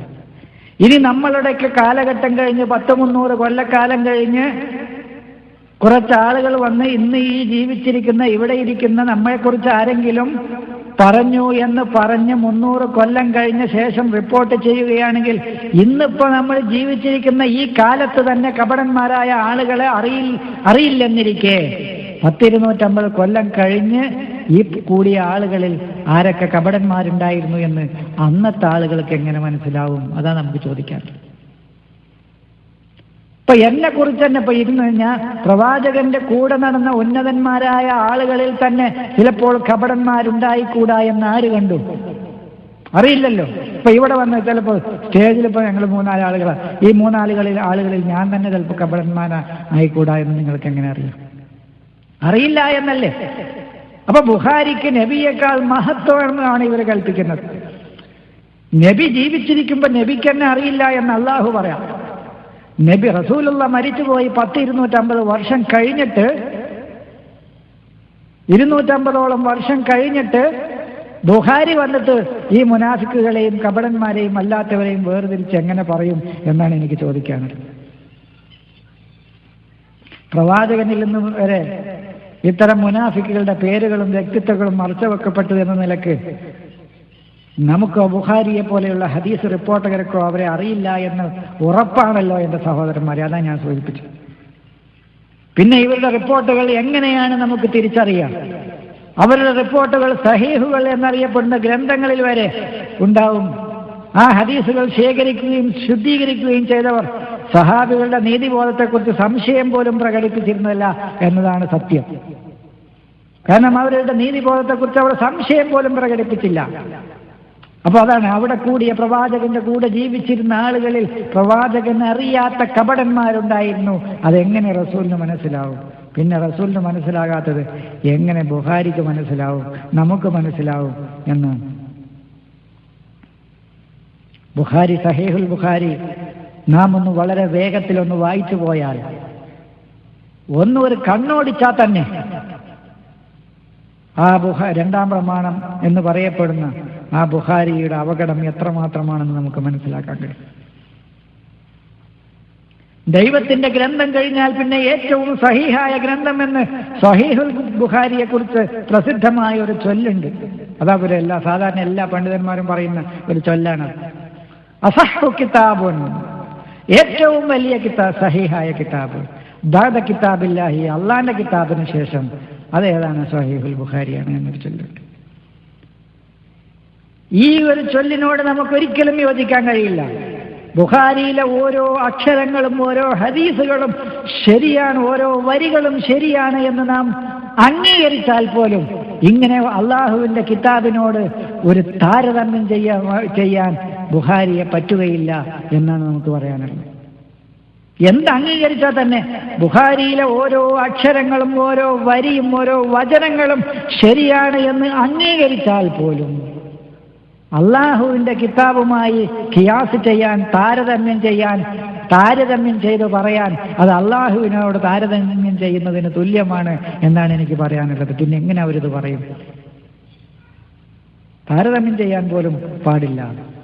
ബുഖാരി എന്ന് പറയുന്ന ഒരു വ്യക്തി മനുഷ്യനായതുകൊണ്ട് തന്നെ തെറ്റ് സംഭവിക്കുന്നവനും മറവി ബാധിക്കുന്നവനും ആയ ഒരു ആളാണ്. ബുഖാരിക്ക് തെറ്റ് വരില്ല എന്ന് വാദിക്കുക മുഖേന, അറിഞ്ഞോ അറിയാതെയോ, ബുഖാരിക്ക് ഒരിക്കലും തെറ്റ് വരില്ല എന്നാണ് ഇവർ വാദിക്കുന്നത്. ഇങ്ങനെ വാദിക്കുക മുഖേന അറിഞ്ഞോ അറിയാതെയോ അയാളെ ദൈവത്തിന്റെ പദവിയിലേക്ക് ഉയർത്തുകയാണ് നാം ചെയ്യുന്നത്. പാരമ്പര്യമായി തുടർന്നു പോരുന്ന പണ്ഡിതന്മാരിൽ ഒരാൾ മാത്രമാണ് ബുഖാരി. അയാളെ ഒരിക്കലും നമുക്ക് ദൈവത്തോട് താരതമ്യം ചെയ്യാനോ തുലനം ചെയ്യാനോ പാടില്ല. ബുഖാരിയുടെ വരികളിലൂടെയുള്ള പ്രവാചകനെയും പരിശുദ്ധ ഖുർആനിലൂടെ അള്ളാഹു പറയുന്ന പ്രവാചകനെയും നമുക്കൊന്ന് മനസ്സിലാക്കാം. നാം ഒന്ന് തിരിച്ചു മനസ്സിലാക്കണം. എന്നിട്ട് മനസ്സിലാക്കിയിട്ട് ബുഖാരി പറയുന്ന ഒരു ഒരു മനുഷ്യനായിരുന്നോ നബി എന്ന്, അതല്ല ഖുർആൻ പറയുന്ന ഒരു മനുഷ്യനായിരുന്നോ പ്രവാചകൻ എന്ന് തീരുമാനിക്കാനുള്ള അവകാശം എൻ്റെ സഹോദരങ്ങൾക്ക് ഞാൻ വിട്ടുതരിക. പ്രവാചകൻ എങ്ങനെയാണ് തന്റെ ഒരു ദിവസം കഴിച്ചു കൂട്ടിയിരുന്നത് എന്ന് വിശുദ്ധ ഖുർആൻ പറയുന്നത് നമുക്ക് കാണാം. വിശ്രമം എന്തെന്നറിയാതെ കഠിനമായ പരിശ്രമത്തിലൂടെ രാവും പകലും അധ്വാനിച്ചുകൊണ്ട് പരിശ്രമിച്ചുകൊണ്ട് ആസൂത്രണം ചെയ്തുകൊണ്ട് ഒരു സമൂഹത്തെ സംസ്കരിച്ച് വളർത്തിയെടുത്ത് ഒരു നാഗരികത പടുത്തുയർത്തി ഉന്നതമായ മാതൃകയുള്ള ഒരു സമൂഹത്തെ സൃഷ്ടിച്ചെടുക്കുക എന്ന മഹത്തായ ഒരു ദൗത്യം നിർവഹിക്കുന്ന ഒരു ദൂതനായിട്ടാണ് മുഹമ്മദ് നബിയെ ഖുർആനിലൂടെ നമുക്ക് കാണാൻ കഴിയുന്നത്. ഇവരുടെ വ്യാഖ്യാനത്തിൽ തന്നെ എഴുതി വച്ചിട്ടുള്ളത് ദൈവിക സന്ദേശത്തിന്റെ അവതരണത്തിന്റെ തുടക്കത്തിൽ രാത്രി എഴുന്നേറ്റിരുന്നുള്ള വായനയും പഠനവും നമസ്കാരവും വേദം ജനങ്ങളിലേക്ക് എത്തിക്കാനുള്ള പരിശ്രമത്തിലുമായിരുന്നു പ്രവാചക ജീവിതം എന്നാണ്. അത് ഇവർ തന്നെ എഴുതി വച്ചിട്ടുണ്ട്. അദ്ദേഹത്തിന്റെ വയസ്സ് അങ്ങനെ, മക്കത്തുള്ള അദ്ദേഹത്തിന്റെ ജീവിതം അങ്ങനെയായിരുന്നു. അതാണ് ഇന്ന റബ്ബക യഅലമു അന്നക തഖൂമു അദ്നാ മിൻ സുൽസൈൽ ലൈലി വനിസ്ഫഹു വസുലുസഹു വത്വായിഫത്തും മിനല്ലദീന മഅക. നിന്റെ രക്ഷിതാവിന് മനസ്സിലായിട്ടുണ്ട്, നീ 2/3 ഭാഗം അല്ലെങ്കിൽ പകുതി അല്ലെങ്കിൽ 1/3 ഭാഗം നീയും നിന്റെ കൂടെയുള്ള ഒരു സമൂഹം എഴുന്നേറ്റിരുന്ന്, നിങ്ങൾ രാത്രിയും പകലുമൊന്നും നിങ്ങൾ കണക്കാക്കുന്നില്ലെങ്കിലും അള്ളാഹു അത് കണക്കാക്കുന്നുണ്ട് എന്ന് അള്ളാഹു പറയാം. അങ്ങനെ എഴുന്നേറ്റിരുന്നു കൊണ്ട് ഖുർആനിന്റെ പഠനവും ഇവർ പറയുന്ന പോലെ നമസ്കാരവും ഉറക്കമൊഴിച്ച് ഈ സന്ദേശം ജനങ്ങളിലേക്ക് എത്തിക്കാനുള്ള പ്രവർത്തനത്തിലും ഏർപ്പെട്ട് കഴിയുന്ന ഒരു പ്രവാചകനെ കുറിച്ചാണ്. പകലാകട്ടെ ഇന്നലക്ക ഫിന്നഹാരി സബ്ഹൻ തവീല, ദീർഘമായി സബഹ എന്ന് പറഞ്ഞാൽ നീന്തുക എന്ന, ദീർഘമായി ഈ സന്ദേശത്തെയും ഒരു ജനതയെയും മോചിപ്പിച്ചെടുക്കാനുള്ള ദീർഘമായ ശ്രമത്തിലായിരുന്നു ആ പ്രവാചകൻ എന്ന് വിശുദ്ധ ഖുർആൻ പറയുന്നു. ആ പ്രവാചകൻ വഇന്നക ലഅലാ ഖുലുഖിൻ അളീം, അത്യുന്നതമായ അതിമഹത്തായ ഒരു ഖുലുഖ് സ്വഭാവത്തിന്റെ ഉടമയായിരുന്നു ആ പ്രവാചകൻ എന്ന് ഖുർആൻ പറയുന്നു. അപ്പൊ രാവും പകലും ഒഴിവില്ലാതെ വിശ്രമമില്ലാതെ കഠിനാധ്വാനത്തിലൂടെ ഒരു ജനതയെ വാർത്തെടുക്കാൻ, അവരെ മോചിപ്പിക്കാൻ, അന്ധവിശ്വാസങ്ങളിൽ നിന്നും ദുരിതങ്ങളിൽ നിന്നും ഒരു ജനതയെ മോചിപ്പിക്കാനുള്ള നിരന്തരമായ കഠിനമായ പരിശ്രമത്തിലും അധ്വാനത്തിലും പ്രവർത്തനത്തിലുമായിരുന്നു ആ ദൂതൻ എന്ന് ഖുർആൻ വിവരിക്കുന്നു. മദീനയിലേക്ക് പോയപ്പോൾ അദ്ദേഹത്തിന്റെ വയസ്സന്ന് 50 അദ്ദേഹത്തിന്റെ ഉത്തരവാദിത്തങ്ങളും ബാധ്യതകളും അവിടെ എത്തിയപ്പോൾ വർദ്ധിക്കുകയാണ് ചെയ്തത്. ദൈവിക മാർഗനിർദ്ദേശത്തിൽ അധിഷ്ഠിതമായ ഒരു രാജ്യം സ്ഥാപിക്കേണ്ടതും അവിടെ ജനങ്ങളെ സംരക്ഷിക്കേണ്ടതുമായ ഉത്തരവാദിത്തങ്ങൾ അദ്ദേഹത്തിന്റെ ചുമലിലായി. മാത്രമല്ല, ഇതിനെ എതിർക്കുന്ന, ഈ സമാധാനത്തിന്റെ സന്ദേശത്തെ എതിർക്കുന്ന ആളുകളുടെ നിരന്തരമായ ശത്രുതയും, കൂടെ നടക്കുന്ന മുനാഫിക്കുകളായ ആളുകളുടെ കുതന്ത്രങ്ങളെയും ചതിയെയും പ്രതിരോധിക്കേണ്ട ബാധ്യതയും അദ്ദേഹത്തിൽ വന്നു. ഈ ബാധ്യത കൂടെ നടക്കുന്ന കപടന്മാരായ ആളുകളുടെ ചതിയും വഞ്ചനയും കുതന്ത്രങ്ങളെയും ചെറുക്കുക, ഇതിനെ എതിർക്കുന്ന, ഈ സമാധാന സന്ദേശത്തെ എതിർക്കുന്ന ശത്രുക്കളെ, ആ ശത്രുതയെ പ്രതിരോധിക്കുക. ഈ ജോലി മാത്രമല്ല, ഈ സന്ദേശം ജനങ്ങളിലേക്ക് എത്തിക്കും വേണം. ഇത് മാത്രം തടുത്താൽ മതിയോ? പോരാ, ഈ സന്ദേശങ്ങൾ ജനങ്ങളിലേക്ക് എത്തിക്കണം. അതനുസരിച്ച് സമൂഹത്തിൽ ഒരു രാജ്യം കെട്ടിപ്പടുക്കണം, ഒരു സമൂഹത്തെ വാർത്തെടുക്കണം. ലോകത്തിന് മാതൃകാപരമായ ഒരു സമൂഹം വാർത്തെടുക്കപ്പെടണം. അവരെ ലോകത്തിന് മാതൃക കാണിച്ചു കൊടുക്കണം. ഇതാ ഉന്നതമായ സംസ്കാരം ഉൾക്കൊള്ളുന്ന, പരസ്പരം ആക്രമിക്കാത്ത, സ്നേഹത്തിൽ കഴിയുന്ന, കാരുണ്യത്തോടുകൂടി ജീവിക്കുന്ന, റുഹമാഉ ബൈനഹുമായ, പരസ്പരം കാരുണ്യവാന്മാരായ, ഈ സത്യത്തിന്റെ ആശയത്തെ എതിർക്കുന്ന ആളുകളോട് ശക്തമായ നിലപാട് സ്വീകരിക്കുന്ന ഒരു ജനതയെ വാർത്തെടുക്കണം. ശത്രുക്കളുടെ ശത്രുതയെയും കപടന്മാരുടെ പിന്നിൽ നിന്നുള്ള ചതിയെയും നേരിടണം. ഇതിലൊക്കെ പ്രവാചകൻ വിജയിച്ചു. അവസാനത്തെ അദ്ദേഹത്തിന്റെ 10 വർഷത്തിൽ സമാധാനത്തിന്റെ ഈ സന്ദേശത്തെ സ്ഥാപിക്കാനും അതിനെതിരിലുള്ള ശത്രുക്കളുടെ മേൽ വിജയം വരിക്കാനും അങ്ങനെ ജനങ്ങൾ സംഘങ്ങളായി ഈ സന്ദേശത്തിൽ പ്രവേശിക്കാനും തുടങ്ങി. ഇതൊക്കെ നിലനിൽക്കെ തന്നെ ആത്മാർത്ഥമായ തന്റെ അനുജന്മാരോടൊപ്പം രാത്രി ഉറക്കമൊഴിച്ച് നല്ല ഒരു സമൂഹത്തിന്റെ സൃഷ്ടിപ്പിനെ കുറിച്ചുള്ള ചിന്തയിലും പഠനത്തിലും ആസൂത്രണത്തിലുമായിരുന്നു ആ പ്രവാചകൻ. ഞാൻ പറഞ്ഞല്ലോ, പകല് ഇന്നലക ഫിന്നഹാരി സബഹ തവീല സബഹൻ തവീല, ദീർഘമായി അലയുകയാണ്, നീന്തുകയാണ് മരുഭൂമിയിലൂടെ ഒരു ജനതയുടെ മോചനത്തിന് വേണ്ടി. ഇതാണ് ഖുർആൻ പറഞ്ഞു തരുന്ന പ്രവാചകൻ. ചുരുക്കത്തിൽ മക്കയിലുള്ള പ്രബോധന പ്രവർത്തനവും അത് ജനങ്ങളിലേക്ക് എത്തിക്കാനുള്ള കഠിനാധ്വാനവും പരിശ്രമങ്ങളും നടത്തി മദീനയിൽ ചെന്നപ്പോൾ ഈ പ്രവാചകൻ അവിടെയും ഈ സമാധാനത്തിന്റെ സന്ദേശത്തിന്റെ അടിസ്ഥാനത്തിലുള്ള ഒരു ജനതയെ സ്ഥാപിച്ചെടുക്കുന്നതിന് വേണ്ടിയുള്ള പരിശ്രമങ്ങളും അതോടൊപ്പം ശത്രുക്കളുടെ ആഭ്യന്തരവും പുറമെ നിന്നുള്ളതുമായ ഭീഷണികളെയും ശത്രുതയെയും ആക്രമണങ്ങളെയും നേരിടുകയും അതിനുവേണ്ട പഠനവും പരിശീലനവുമായി രാത്രി കഴിച്ചുകൂട്ടലുമായിരുന്നു പ്രവാചകന്റെ ജീവിതം എന്ന് ഞാൻ ഓതിവെച്ച ആയത്തിലൂടെ നിങ്ങൾക്ക് മനസ്സിലായല്ലോ. അപ്പോൾ ഈ 2 വചനങ്ങൾ, സൂറത്ത് മുസമ്മിലിലെ ഈ 2 വചനങ്ങൾ, ഈ വചനങ്ങളിൽ നിന്നും നമുക്ക് മനസ്സിലാവുന്നത് പ്രവാചകൻ എങ്ങനെയായിരുന്നു തൻ്റെ ഒരു ദിവസം ചിലവഴിച്ചിരുന്നത് എന്ന് മനസ്സിലായല്ലോ. എന്നാൽ ബുഖാരിയോട് നബിയുടെ ഒരു ദിവസം എങ്ങനെയാണ് ചിലവഴിച്ചിരുന്നത് എന്ന് ഒന്ന് ചോദിച്ചു നോക്കൂ, ഒന്ന് അന്വേഷിച്ചു നോക്കൂ, ബുഖാരി ഒന്ന് വായിച്ചു നോക്കൂ. ബുഖാരി പറഞ്ഞു തരും നമുക്ക് എങ്ങനെയാണ് റസൂൽ ജീവിച്ചിരുന്നത്. ഇന്ന നബിയ കാന യതൂഫു അലാ നിസാഇഹി ഫീ ലൈലത്തിൻ വാഹിദ വലഹു 9 നിസ്വ. പ്രവാചകൻ ഒറ്റ രാത്രിയിൽ തന്റെ ഭാര്യമാരെ എല്ലാവരിലൂടെയും ചുറ്റാറുണ്ടായിരുന്നു. അദ്ദേഹത്തിന് 9 ഭാര്യമാരുണ്ടായിരുന്നു.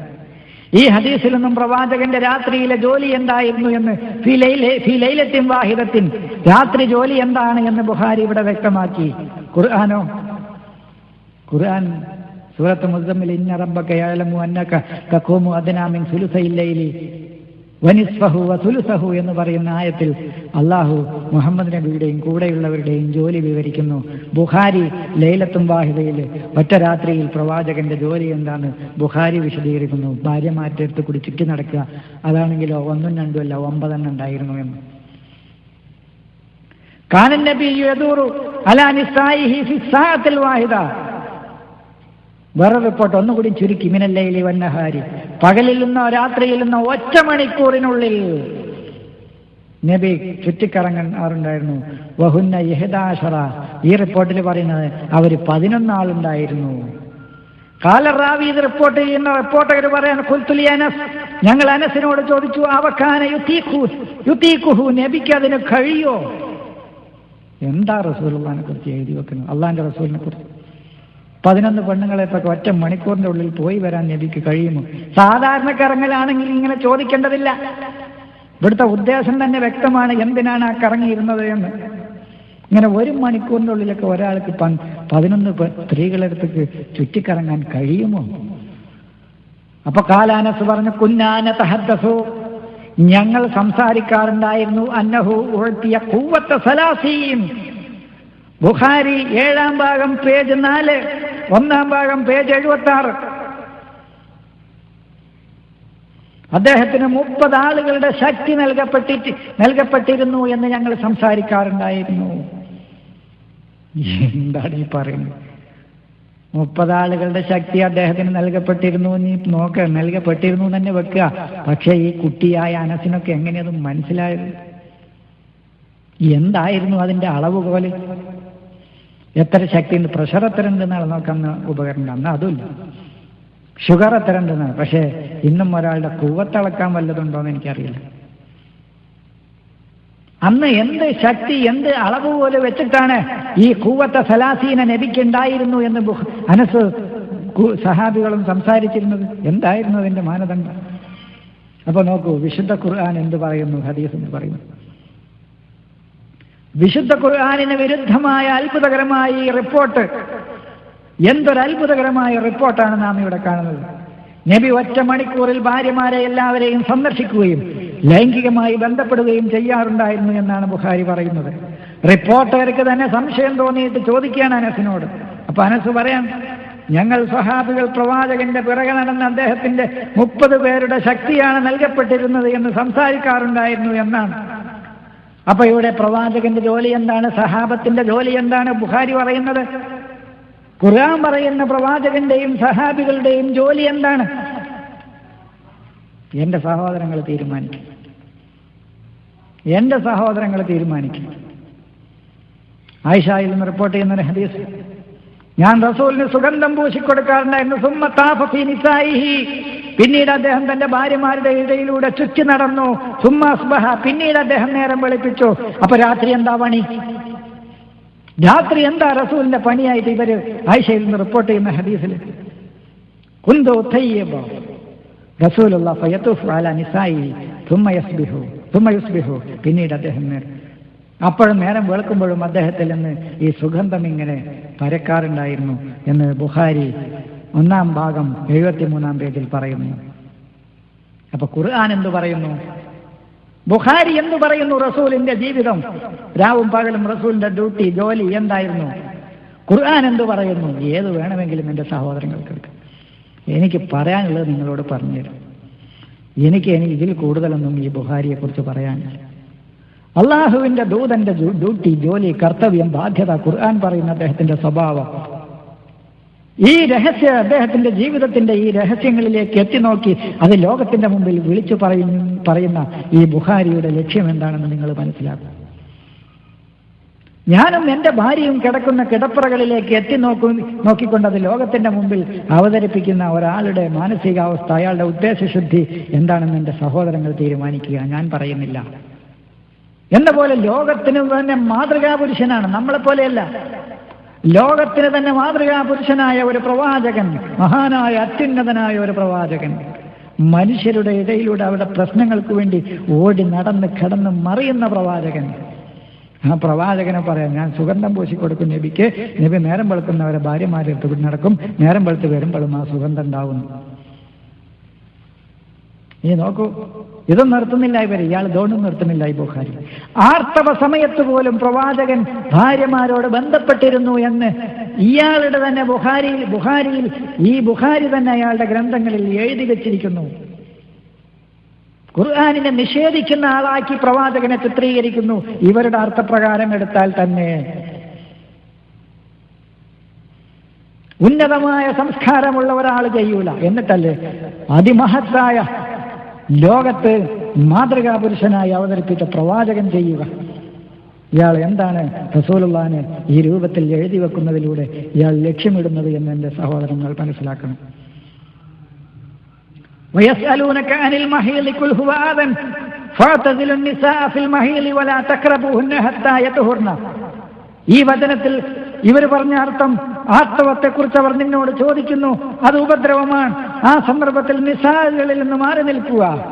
ഫിൽ മഹീലി, ആർത്തവ സമയത്തോ അല്ലെങ്കിൽ ആ സ്ഥലത്തോ നിങ്ങൾ മാറി നിൽക്കുക. മാറി നിൽക്കാന്നും പറഞ്ഞില്ല. പോലെ തഖ്റബൂഹുന്ന, ഒരു വിലക്കും വന്നു, അടുത്തു പോകരുത്. ഹത്താ യതുഹുന്ന, അവർ ശുദ്ധിയാകുന്നത് വരെ. ലാ തഖ്റബൂഹുന്ന എന്ന വിലക്കും ഇഅ്തസിലു എന്ന കൽപ്പനയും ഇത് രണ്ടും ഖുർആനിലുണ്ടായിരിക്കെ ഇത് വായിച്ച് കേൾപ്പിച്ചു കൊടുത്ത അതേ പ്രവാചകൻ തന്നെ, അതേ ദൂതൻ തന്നെ തന്റെ ഭാര്യമാരെ ആർത്തവ സമയത്ത് ബന്ധപ്പെട്ടിരുന്നു എന്ന് ബുഖാരി എഴുതി വെക്കുന്നതിലെ ഗൂഢലക്ഷ്യം, അയാളുടെ ഉദ്ദേശം പ്രവാചകനെ ലോകത്തിന്റെ മുമ്പിൽ ഇകഴ്ത്തി കാണിക്കുകയും നിന്ദിക്കുകയും പരിഹസിക്കുകയും ഉന്നതനായ മഹത്തായ സംസ്കാരമുള്ള ഒരു പ്രവാചകനെ താറടിച്ച് കാണിക്കുകയും ചെയ്യുക എന്നതാണ് ഇയാളുടെ ലക്ഷ്യമെന്ന് എൻ്റെ സഹോദരങ്ങൾ മനസ്സിലാക്കണം. എത്തതിലു എന്ന കൽപ്പന മാത്രമല്ല, വലാ തഖ്റബൂഹുന്ന എന്ന വിലക്കും കൂടിയുണ്ട്. അകന്നു നിൽക്കൂ എന്ന് മാത്രമല്ല, അടുക്കരുത് എന്ന വിലക്കും കൂടി വരുമ്പോൾ പിന്നെ റസൂലുള്ള അത് തന്നെ ചെയ്തു എന്ന് പറയുമ്പോൾ 2-3 കാര്യങ്ങളാണ് അയാൾ ലക്ഷ്യം വെക്കുന്നത്. ഒന്ന്, ഉന്നതമായ സംസ്കാരമുള്ള മനുഷ്യൻ ആരും ചെയ്യാൻ മടിക്കുന്ന ഒരു കാര്യം പ്രവാചകൻ ചെയ്തു എന്ന് വരുത്തി തീർക്കുക. 2, അദ്ദേഹത്തിന്റെ സ്വകാര്യ ജീവിതത്തെ ലോകത്തിന്റെ മുമ്പിൽ തുറന്നു കാണിക്കുക. 3, പ്രവാചകനെ ഖുർആനിക വചനത്തിന്റെ വ്യക്തമായ നിഷേധിയാക്കുക. ഇങ്ങനെ ഒരുപാട് ലക്ഷ്യങ്ങളാണ് ഒരു ഹദീസ് കൊണ്ട് ബുഖാരി ലക്ഷ്യം വെക്കുന്നത്. ബാബുൽ ഹൈൽ എന്ന അധ്യായത്തിൽ പറയുന്ന റിപ്പോർട്ട് വായിച്ചു നോക്കൂ. വേദന തോന്നുന്ന രൂപത്തിലാണ് ഇയാൾ പ്രവാചകനെ കുറിച്ച് എഴുതിയത്. മാത്രമല്ല, അതിൽ ബാബുൽ ഹൈലിൽ ബാബു മുബാശറത്തുൽ ഹായിൽ എന്നെ ഒരു സബ് ഹെഡിങ്, ഒരു തലക്കെട്ട് കൊടുത്തുകൊണ്ടാണ് ഇയാൾ ഈ ഹദീസ് ഉദ്ധരിച്ചത്. തലക്കൊട്ടും കൂടി കൊടുത്തു, ബാബു മുബാശറത്തുൽ ഹായിൽ. ഇവരും മുബാശറത്തിന് കൊടുക്കുന്ന അർത്ഥം എന്താണ്? ലൈംഗികമായി ബന്ധപ്പെടുക എന്ന ഇവർ ആ മുബാശറത്ത് എന്ന വേർഡിന്, പദത്തിന് ഇവർ കൊടുക്കുന്ന അർത്ഥം, പാരമ്പര്യവാദികളായ ആളുകൾ കൊടുക്കുന്ന അർത്ഥം. വലാ തുബാശിറൂഹുന്ന എന്ന ഖുർആനിൽ പറയുന്ന നോമ്പിന്റെ ആയത്തുകൾ വിശദീകരിക്കുന്ന സ്ഥലത്ത് ലാ തുബാശിറൂഹുന്ന, അവരോട് നിങ്ങൾ ലൈംഗികമായി ബന്ധത്തിൽ ഏർപ്പെടരുത് എന്ന് പറയുന്നുണ്ട്. ലാ തുബാശിറൂഹുന്ന വഅൻതും ആകിഫൂന ഫിൽ മസാജിദി എന്ന് പറയുന്ന ആയത്തിലൂടെ അതിനർത്ഥം എഴുതി വെച്ചത് എന്താണെന്ന് നോക്കൂ. നിങ്ങൾ ലൈംഗിക അതേ മുബാശറത്ത് എന്നുള്ള വേർഡ് തന്നെയാണ് ബാഷറ യുബാശിറു തുബാശിറു എന്ന് പറയുന്ന അതേ വേർഡ് തന്നെയാണ് ഇവിടെ മുബാശറത്ത്. ബാബുൽ മുബാശറത്ത് ഹൈലുള്ളപ്പോൾ മുബാശറത്ത് നടത്തുന്ന അധ്യായം എന്നാണ് തലക്കെട്ട്.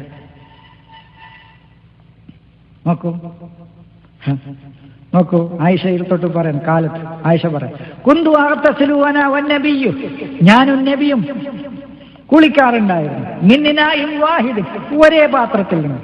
കിലാന ജുനുബ്, ഞങ്ങൾ 2 പേരും വലിയ അശുദ്ധിക്കാരാണ്. വകാന യൗമുറുനി, അദ്ദേഹം എന്നോട് കൽപ്പിക്കും, ഫഅസ്തഗ്ഫിറു, ഞാൻ എന്നിട്ട് തുറന്ന വസ്ത്രം ധരിക്കും. ഫയുബാശിറുനി, എന്നിട്ട് നബി ഞാനുമായി മുബാശറത്ത് നടത്തും. വഅന ഹൈലുൻ, ഞാൻ ഹൈലുണ്ടായിരിക്കെ, ഞാൻ ഹൈലുകാരിയായിരിക്കെ. എന്താണ് ഈ പറയുന്നത്? വകാന യുഖ്രിജു റഅസഹു ഇലയ്യ, അദ്ദേഹത്തിന്റെ തല പുറത്തേക്ക് ഇട്ടുതരും. വഹുവ മുഅ്തകിഫുൻ, അദ്ദേഹം ഇഅ്തികാഫിലായിരിക്കുമ്പോൾ. ഫഅഗ്സിലുഹു, ഞാൻ അത് കഴുകി കൊടുക്കും ആ തല. വഅന ഹൈലുൻ, അപ്പോഴും ഞാൻ ഹൈലുകാരിയായിരുന്നു. ഇങ്ങനെ എന്തൊക്കെ വിശ്വാസികളുടെ മാതാക്കളെ കുറിച്ച് എന്നാണ്, വിശ്വാസികളുടെ മാതാക്കൾ എന്ന് വിശേഷിപ്പിക്കപ്പെടുന്ന ഈ ഭാര്യമാരെ കുറിച്ച് വരെ ഇയാൾ വെറുതെ വിടുന്നില്ല. അവരുടെ പേരിൽ വരെ ഇയാൾ ഹദീസുകൾ എഴുതി വെക്കുന്നു എന്നുള്ളതാണ് സത്യം. വേറൊരു റിപ്പോർട്ടിൽ നോക്കൂ, ആയിഷ കാനത്ത് ഇഹ്ദാന, ആയിഷയിൽ നിന്ന് ഞങ്ങളിൽ ആരെങ്കിലും ഒരാൾ ഇതാ കാനത്ത് ഹായിവൻ, ഞങ്ങളിൽ ആരെങ്കിലും ഹൈലുകാരിയായാൽ, റസൂൽക്ക് ഒരു തോന്നലുണ്ടായാൽ, ഉദ്ദേശിച്ചാൽ, അയ്യുബാശിറഹ, അവളുമായി മുബാശറത്ത് നടത്താൻ, മലയാളം ഞാൻ പറയുന്നില്ല, അമറഹ, നബി കൽപ്പിക്കും, അന്തത്തസറ, ഓപ്പനായ വസ്ത്രം ധരിക്കാൻ, ഫീ ഫൗരി ഹൈലത്തിഹ, അതിന്റെ മലയാളം ഞാൻ പറയുന്നില്ല, സുമ്മ യുബാശിറുഹ, എന്നിട്ട് അവളുമായി മുബാശറത്ത് നടത്തും. കാലത്ത് എന്നിട്ട് ആയിഷ പറയും, നബി തന്റെ ആഗ്രഹവും തന്റെ വികാരവും തന്റെ മോഹവും നിയന്ത്രിക്കുന്നത്ര നിയന്ത്രിക്കാൻ കഴിയുന്ന ഒരാള് വേറെ ആരാണുള്ളത്? അതൊരു പരിഹസിക്കലും കൂടിയായി. 10-11 ഭാര്യമാരുണ്ടായിരിക്കെ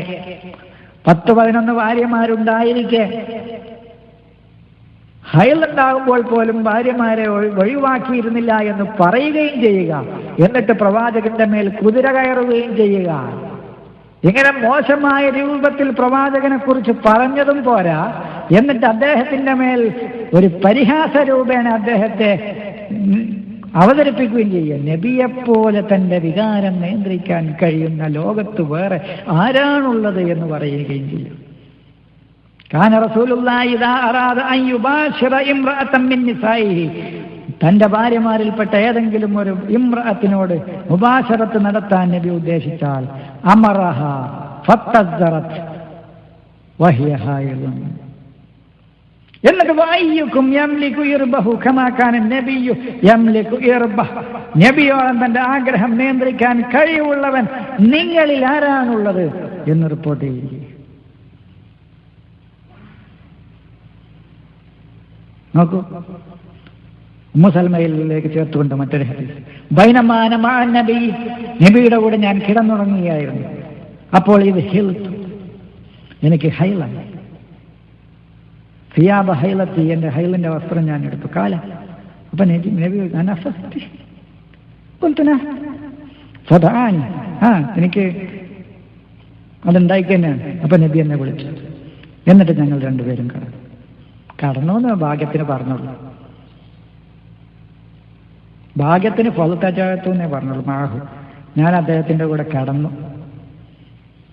ഒരു ദുസ്സൂചനകളാണ്. അല്ലെങ്കിൽ എന്തിനാണ് ഈ രഹസ്യ ജീവിതങ്ങളൊക്കെ ലോകത്തിന്റെ മുമ്പിൽ ഇങ്ങനെ അവതരിപ്പിക്കുന്നത് എന്നാണ് എനിക്ക് മനസ്സിലാകാത്തത്.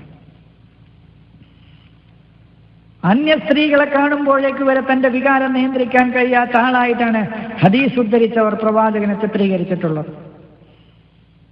അത്രമാത്രം വികൃതമായിട്ട് ഒരു പെണ്ണിനെ കാണുമ്പോഴത്തേന് ഇളകുന്ന ആളായിട്ട്. അള്ളാന്റെ റസൂലേ, എത്രമാത്രം ഉന്നതമായ സംസ്കാരത്തിന്റെയും സ്വഭാവത്തിന്റെയും ഉടമയാണ്. അള്ളാഹുവാ പറഞ്ഞത്, വേറെ ആരുമല്ല. വഇന്നക ലഅലാ ഖുലുഖിൻ അലീം. ഇങ്ങോട്ട് ഇത്തരം ഹദീസുകളാണ് ഇസ്ലാമിന്റെ ശത്രുക്കൾ സിനിമയാക്കാനും നോവൽ എഴുതാനും കഥ എഴുതാനും ഒക്കെ ഉപയോഗിക്കണം. എന്നിട്ട് അവരെന്തെങ്കിലും എഴുതുകയൊക്കെ ചെയ്ത നിരപരാധികളെ കൊന്നൊടുക്കുകയും ചെയ്യാം. പിന്നെ വളരെ വിരോധാഭാസം. ഈ ചെയ്ത ആളുകളെ അല്ല എന്തെങ്കിലും കാട്ടുന്നത്. അങ്ങനെ മാന്യന്മാരാണെങ്കിൽ അവരെ പോയി ചെയ്തിട്ട് ഈ പ്രവാചകനെയും ഇസ്ലാമിനെയും ഇങ്ങനെ നിന്ദിക്കുന്ന ആളാണ്, നിന്ദിക്കുന്നത് കൊണ്ട് നിങ്ങളെയാണ് ഞങ്ങൾ ചെയ്യുന്നതെന്ന് പറഞ്ഞ് നേരിട്ട് പോയി ചെയ്തിട്ട് നേരെ പോലീസ് സ്റ്റേഷനിലേക്കോ അല്ലെങ്കിൽ കോടതിയിലേക്കോ ചെന്നിട്ട് ഇങ്ങനെ കുറ്റം ചെയ്തു. ഇവർ എവിടെയെങ്കിലും നിരപരാധികൾ കൂടുന്നിടത്ത്, പാവങ്ങൾ കൂടുന്നിടത്ത് ബോംബ് ഒളിപ്പിച്ചു വെക്കുക. ഇതേ മതത്തിൽപ്പെട്ട ആളുകളെ തന്നെ കൊന്നൊടുക്കുക. ഇത് ചെയ്ത ആളുകൾ സുഖമായി, ഒരു പ്രശ്നമില്ല അവർക്ക്, അവർ സുഖമായി വിലസുക. ഇവരുടെ തന്നെ ഈ ഇസ്ലാമിക രാജ്യങ്ങളിൽ തന്നെ ഈ മതത്തിൽപ്പെട്ട തന്നെ നിരപരാധികളായ ആളുകളെ കൊന്നൊടുക്കുക. കുട്ടികളും സ്ത്രീകളും ആയ നിരപരാധികളായ ആളുകൾ കൂടുന്നിടത്ത് ബോംബ് ഒളിപ്പിച്ചു വെക്കുക, എന്നിട്ട് മുങ്ങുക. എന്നിട്ട് അതിന്റെ പേരിൽ നിരപരാധികളായ ആളുകളെ അധികാരികളും ഭരണാധികാരികളും നിയമപാലകരും വേട്ടയാടുക. അവരെയും കൂടി വേട്ടയാടാൻ ഇട്ടുകൊടുക്കുക. അല്ലെങ്കിൽ ഇന്നത് ചെയ്തു ഞാൻ, ഇതാ എന്നെ മാത്രം ഇതുകൊണ്ട് ചെയ്താൽ മതി, വേറെ ആരും നിരപരാധികളെ ഇതിന്റെ പേരിൽ നിങ്ങൾ വേട്ടയാടി പിടിക്കേണ്ടതില്ല എന്ന് പറഞ്ഞിട്ട് ഇത് ചെയ്ത ആളെ ചെയ്തിട്ട് അങ്ങനെ ഒരു മാന്യത പോലും ഇവർ കാണിക്കുന്നില്ല. അത് ചെയ്യണമെന്നല്ല, പക്ഷെ ആ ഒരു മാന്യത പോലും ഇവർ ചെയ്യുന്നില്ല എന്ന് ഞാൻ പറഞ്ഞു. അങ്ങനെ ചെയ്യുകയാണെങ്കിൽ നമ്മൾ പറയുന്നത് ബുഖാരിയെ പോലെയുള്ള ആളുകളാണ് പ്രവാചകനെ ഇത്രമാത്രം നിന്ദിച്ചിട്ടുള്ളത്. ബുഖാരി എന്ന് കിട്ടൂലെങ്കിൽ അയാൾ എഴുതി വെച്ച ഇത്തരം ഗ്രന്ഥങ്ങളെങ്കിലും എടുത്തെറിയാനുള്ള ഒരു മാനസികാവസ്ഥ നമ്മുടെ സഹോദരങ്ങൾ കാണിക്കണമെന്നാണ് എനിക്ക് പറയാനുള്ളത്. നോക്കൂ, കാന റസൂലുള്ളാഹി സ്വല്ലല്ലാഹു അലൈഹി വസല്ലം ജാലിസൻ ഫി അസ്ഹാബി, റസൂൽ സ്വല്ലല്ലാഹു അലൈഹി വസല്ലം തന്റെ സഹാബികൾക്കിടയിൽ ഇരിക്കുകയായിരുന്നു. ഫദഖല, അപ്പോൾ അദ്ദേഹം ഉള്ളിലേക്ക് പോയി. സുമ്മ ഖറജ, എന്നിട്ട് പുറത്തേക്ക് വന്നു. വഖദ ഇഗ്തസല, അദ്ദേഹം കുളിച്ചിട്ടുണ്ടായിരുന്നു. ഫഖുൽന, അപ്പോൾ ഞങ്ങൾ ചോദിച്ചു, യാ റസൂലല്ലാഹ്, അല്ലാഹുവിന്റെ ദൂതരെ, ഖദ് കാന ശൈഉൻ, എന്തെങ്കിലും സംഭവിച്ചോ, എന്തെങ്കിലും ഉണ്ടായോ? കാലാജൽ, അപ്പൊ നബി പറഞ്ഞു, പിന്നല്ലാതെ. മറത്ത് ബി ഫുലാന, ഒരുത്തി എന്റെ കൂടെ അടുത്തുകൂടി നടന്നുപോയി. ഫവഖഅ ഫീ ഖൽബി, അപ്പോ എന്റെ ഹൃദയത്തിൽ ഉണ്ടായി ശഹവത്തൻ, മോഹമുണ്ടായി. അന്നിസാ, പെണ്ണുങ്ങളോട് മോഹമുണ്ടായി. ഫഅതൈതു ബഅൽ അസ്വാജി, അങ്ങനെ ഞാൻ എൻ്റെ ചില ഭാര്യമാരുടെ അടുത്തേക്ക് പോയി വന്നിരിക്കുകയാണ് ഇപ്പോൾ. എന്താണ് ഈ പറയുന്നത്? ആരെക്കുറിച്ചാണ് ഈ പറയുന്നത്? എന്താണ് ഈ പറയുന്നത്? ആരെക്കുറിച്ചാണ് ഈ പറയുന്നത്? എന്താണ് ഇതിന്റെ ലക്ഷ്യം? നോക്കണം. ഒരു സ്ത്രീ മുന്നിലൂടെ നടന്നു പോകുമ്പോഴത്തേനും, ബാക്കി ഞാൻ പറയണില്ല, അങ്ങനെ ആ രൂപത്തിൽ നമ്മുടെ പ്രവാചകന് ഉന്നതമായ സംസ്കാരവും ഉള്ള ഒരു പ്രവാചകനെ ഈ രൂപത്തിൽ ചിത്രീകരിക്കുന്ന ബുഖാരിയെക്കുറിച്ച് വേറെ ഒന്നും പറയാനില്ല. അയാളുടെ ഉദ്ദേശം എന്താണ്? ഖുർആൻ പറയുന്ന നബി, ബുഖാരി പറയുന്ന നബി എന്ന് നോക്കുക. കാന നബിയു യത്തഖിഉ ഫീ ഹിജ്രി, എന്റെ മടിയിൽ ചാരിയിരിക്കാറുണ്ടായിരുന്നു നബി. വഅന ഹായിദുൻ സുമ്മ യഖറഉൽ ഖുർആൻ, ഞാൻ ആർത്തവകാരിയായിരിക്കെ എന്നിട്ട് നബി ഖുർആൻ ഓതും. ഇത്തരം ഹദീസുകൾ വളരെ വികൃതമായ വികലമായ ഹദീസുകൾ, വളരെ വികലമായ, പ്രവാചകനെ നിന്ദിക്കുന്ന, പരിഹസിക്കുന്ന, കളിയാക്കുന്ന, അദ്ദേഹത്തിന്റെ ഔന്നത്യത്തെ ഇടിച്ചു താഴ്ത്തുന്ന, അദ്ദേഹത്തിന്റെ മഹത്വത്തെ തകർത്തെറിയുന്ന ഇത്തരം ഹദീസുകൾ എന്തിനു വേണ്ടിയിട്ടാണ് സഹോദരങ്ങളെ നമ്മൾ പൂജിച്ചുകൊണ്ട് നടക്കുന്നത് എന്ന് ചിന്തിക്കും. എന്തായിരുന്നു ഈ ബുഖാരി എന്ന് പറയുന്ന മനുഷ്യന്റെ ലക്ഷ്യമെന്ന് എൻ്റെ സഹോദരങ്ങൾ മനസ്സിലാക്കുക. കൂടുതലൊന്നും എനിക്ക് ഈ രംഗത്ത് നിങ്ങളോട് പറയാം. ഒരു തലക്കെട്ട് പോലും നൽകാൻ പ്രയാസപ്പെടുന്ന ഈ ഹദീസുകൾ ഇയാൾ ഉദ്ധരിച്ചിട്ടുണ്ട്. എന്ത് പറയണം അതിന്? ആർത്തവകാരികളെ ബന്ധപ്പെടാറുണ്ടായിരുന്നു നബി എന്ന് പറയുന്ന ഒരു തലക്കെട്ട് വേണമെങ്കിൽ ഇതുവരെ പറഞ്ഞ ഹദീസുകൾക്ക് നമുക്ക് നൽകാം. അതുപോലും പറയാൻ പ്രയാസകരമാക്കുന്ന രൂപത്തിൽ പ്രവാചകനെ ഇയാൾ ചിത്രീകരിച്ചിട്ടുണ്ട്. വൈരുദ്ധ്യങ്ങളും മാത്രം പറയുന്ന, വിഷം ചീറ്റുന്ന, ഓരോ വരികൾക്കിടയിലൂടെയും വിഷം ചീറ്റുകയാണ് ബുഖാരി ചെയ്യുന്നത്. ഖുർആനും ഹദീസും തമ്മിൽ വമ്പിച്ച ഒരന്തരമാണുള്ളത്. ഖുർആനിൽ നിന്നും പ്രവാചകന്റെ പരിശുദ്ധിയും ഉന്നതമായ സംസ്കാരവും അദ്ദേഹത്തിന്റെ ഔന്നത്യവും അദ്ദേഹത്തിന്റെ മഹത്വവും നമുക്ക് മനസ്സിലാവുമെങ്കിൽ, ഹദീസിൽ നിന്ന് പ്രവാചകന്റെ വികൃതവും വികലവുമായ ഒരു മുഖമാണ് നമ്മുടെ മുമ്പിൽ അവതരിപ്പിക്കപ്പെട്ടിട്ടുള്ളത്. ഇങ്ങനെ വളരെ മോശമായി പ്രവാചകനെ ചിത്രീകരിച്ച ഈ ഗ്രന്ഥങ്ങൾ എങ്ങനെയാണ് നമ്മുടെ ഒരു പ്രമാണമായിട്ട് അംഗീകരിക്കുക? പ്രമാണം പോയിട്ട് അതൊരു ഗ്രന്ഥമായിട്ട് തന്നെ അംഗീകരിക്കാൻ പറ്റുമോ? ഒരു സംസ്കാരമുള്ള ഒരു ഗ്രന്ഥമായിട്ട് പോലും അത്തരം ഗ്രന്ഥങ്ങൾക്കൊക്കെ ഇന്നിട്ടുള്ള ഒരു പേരുണ്ട്. ആ പേരിന്റെ പട്ടികയിലെ ഇത്തരം ഗ്രന്ഥങ്ങൾ ഉൾപ്പെടുത്താൻ കഴിയുകയുള്ളൂ എന്നാണ് എനിക്ക് പറയാൻ. അന്യ സ്ത്രീകളുമായി നബി ഒഴിഞ്ഞിരിക്കാറുണ്ടായിരുന്നു എന്ന് ഹദീസുകൾ വിവരിച്ചു തരുന്നത് നമുക്ക് കാണാം. അനസ് പറയുന്ന ഒരു ഹദീസ്, ജാഅത് ഇംറഅത്തുൻ മിനൽ അൻസാരി ഇല നബി, അൻസാറുകളിൽപ്പെട്ട ഒരു സ്ത്രീ നബിയുടെ അടുത്ത് വന്നു. ഫഖലാ ബിഹാ, അവളുമായി നബി ഒഴിഞ്ഞിരുന്നു. ഫഖാല, എന്നിട്ട് നബി പറഞ്ഞു, വല്ലാഹി, ഒഴിഞ്ഞുപോയി. നബി അവളുമായി ഒഴിഞ്ഞുപോയി. എന്നിട്ട് നബി അവളോട് പറഞ്ഞു, വല്ലാഹി ഇന്നകുന്ന ലഅഹബ്ബുന്നാസി ഇലയ്യ, തീർച്ചയായും നീയാണ് ജനങ്ങളിൽ വെച്ച് എനിക്ക് ഏറ്റവും പ്രിയപ്പെട്ടത്. ഇവിടെ ഈ ഹദീസ് ഉദ്ധരിക്കുന്നവർ വായനക്കാരനെ തെറ്റിദ്ധരിപ്പിക്കുകയാണ്. കാരണം അവിടെ വെച്ച് നിർത്തുകയാണ് ആ ഹദീസ്. സമർത്ഥനായ ഒരു ചിന്തിക്കുന്ന ഒരു വായനക്കാരൻ എങ്ങനെ ചിന്തിക്കുക? ഈ ഹദീസ് വായിച്ചാൽ അവൻ ഒരുപാട് ഭാവനകളിലേക്ക് പോകും.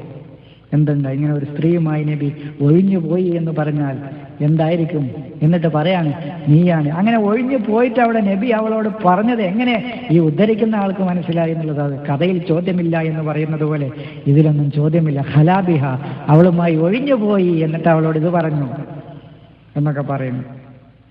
എന്നാ ഇതേ തന്നെ ഇതിനെതിരായ ഹദീസും കാണാം. ലാ യഖ്ലുവന്ന റജുലുൻ ബിഇംറഅത്തിൻ ഇല്ലാ മഅദി മുഹ്രി, ലാ യഖ്ലുവന്ന, ഒഴിഞ്ഞിരിക്കുക തന്നെ ചെയ്യരുത്, ഒഴിഞ്ഞു പോവുക തന്നെ ചെയ്യരുത്. റജുലൻ, ഒരു പുരുഷനും ബിഇംറഅത്തിൻ, ഒരു സ്ത്രീയുമായി, ഒരു മുഹരിമായ, അവളെ വിവാഹം കഴിക്കാൻ പാടില്ലാത്ത വാപ്പയോ സഹോദരനോ മകനോ അങ്ങനെ മുഹരിമായ ഒരാളും കൂടെയില്ലാതെ ഒരു സ്ത്രീയുമായി വേറൊരാൾ ഒഴിഞ്ഞിരിക്കരുത്.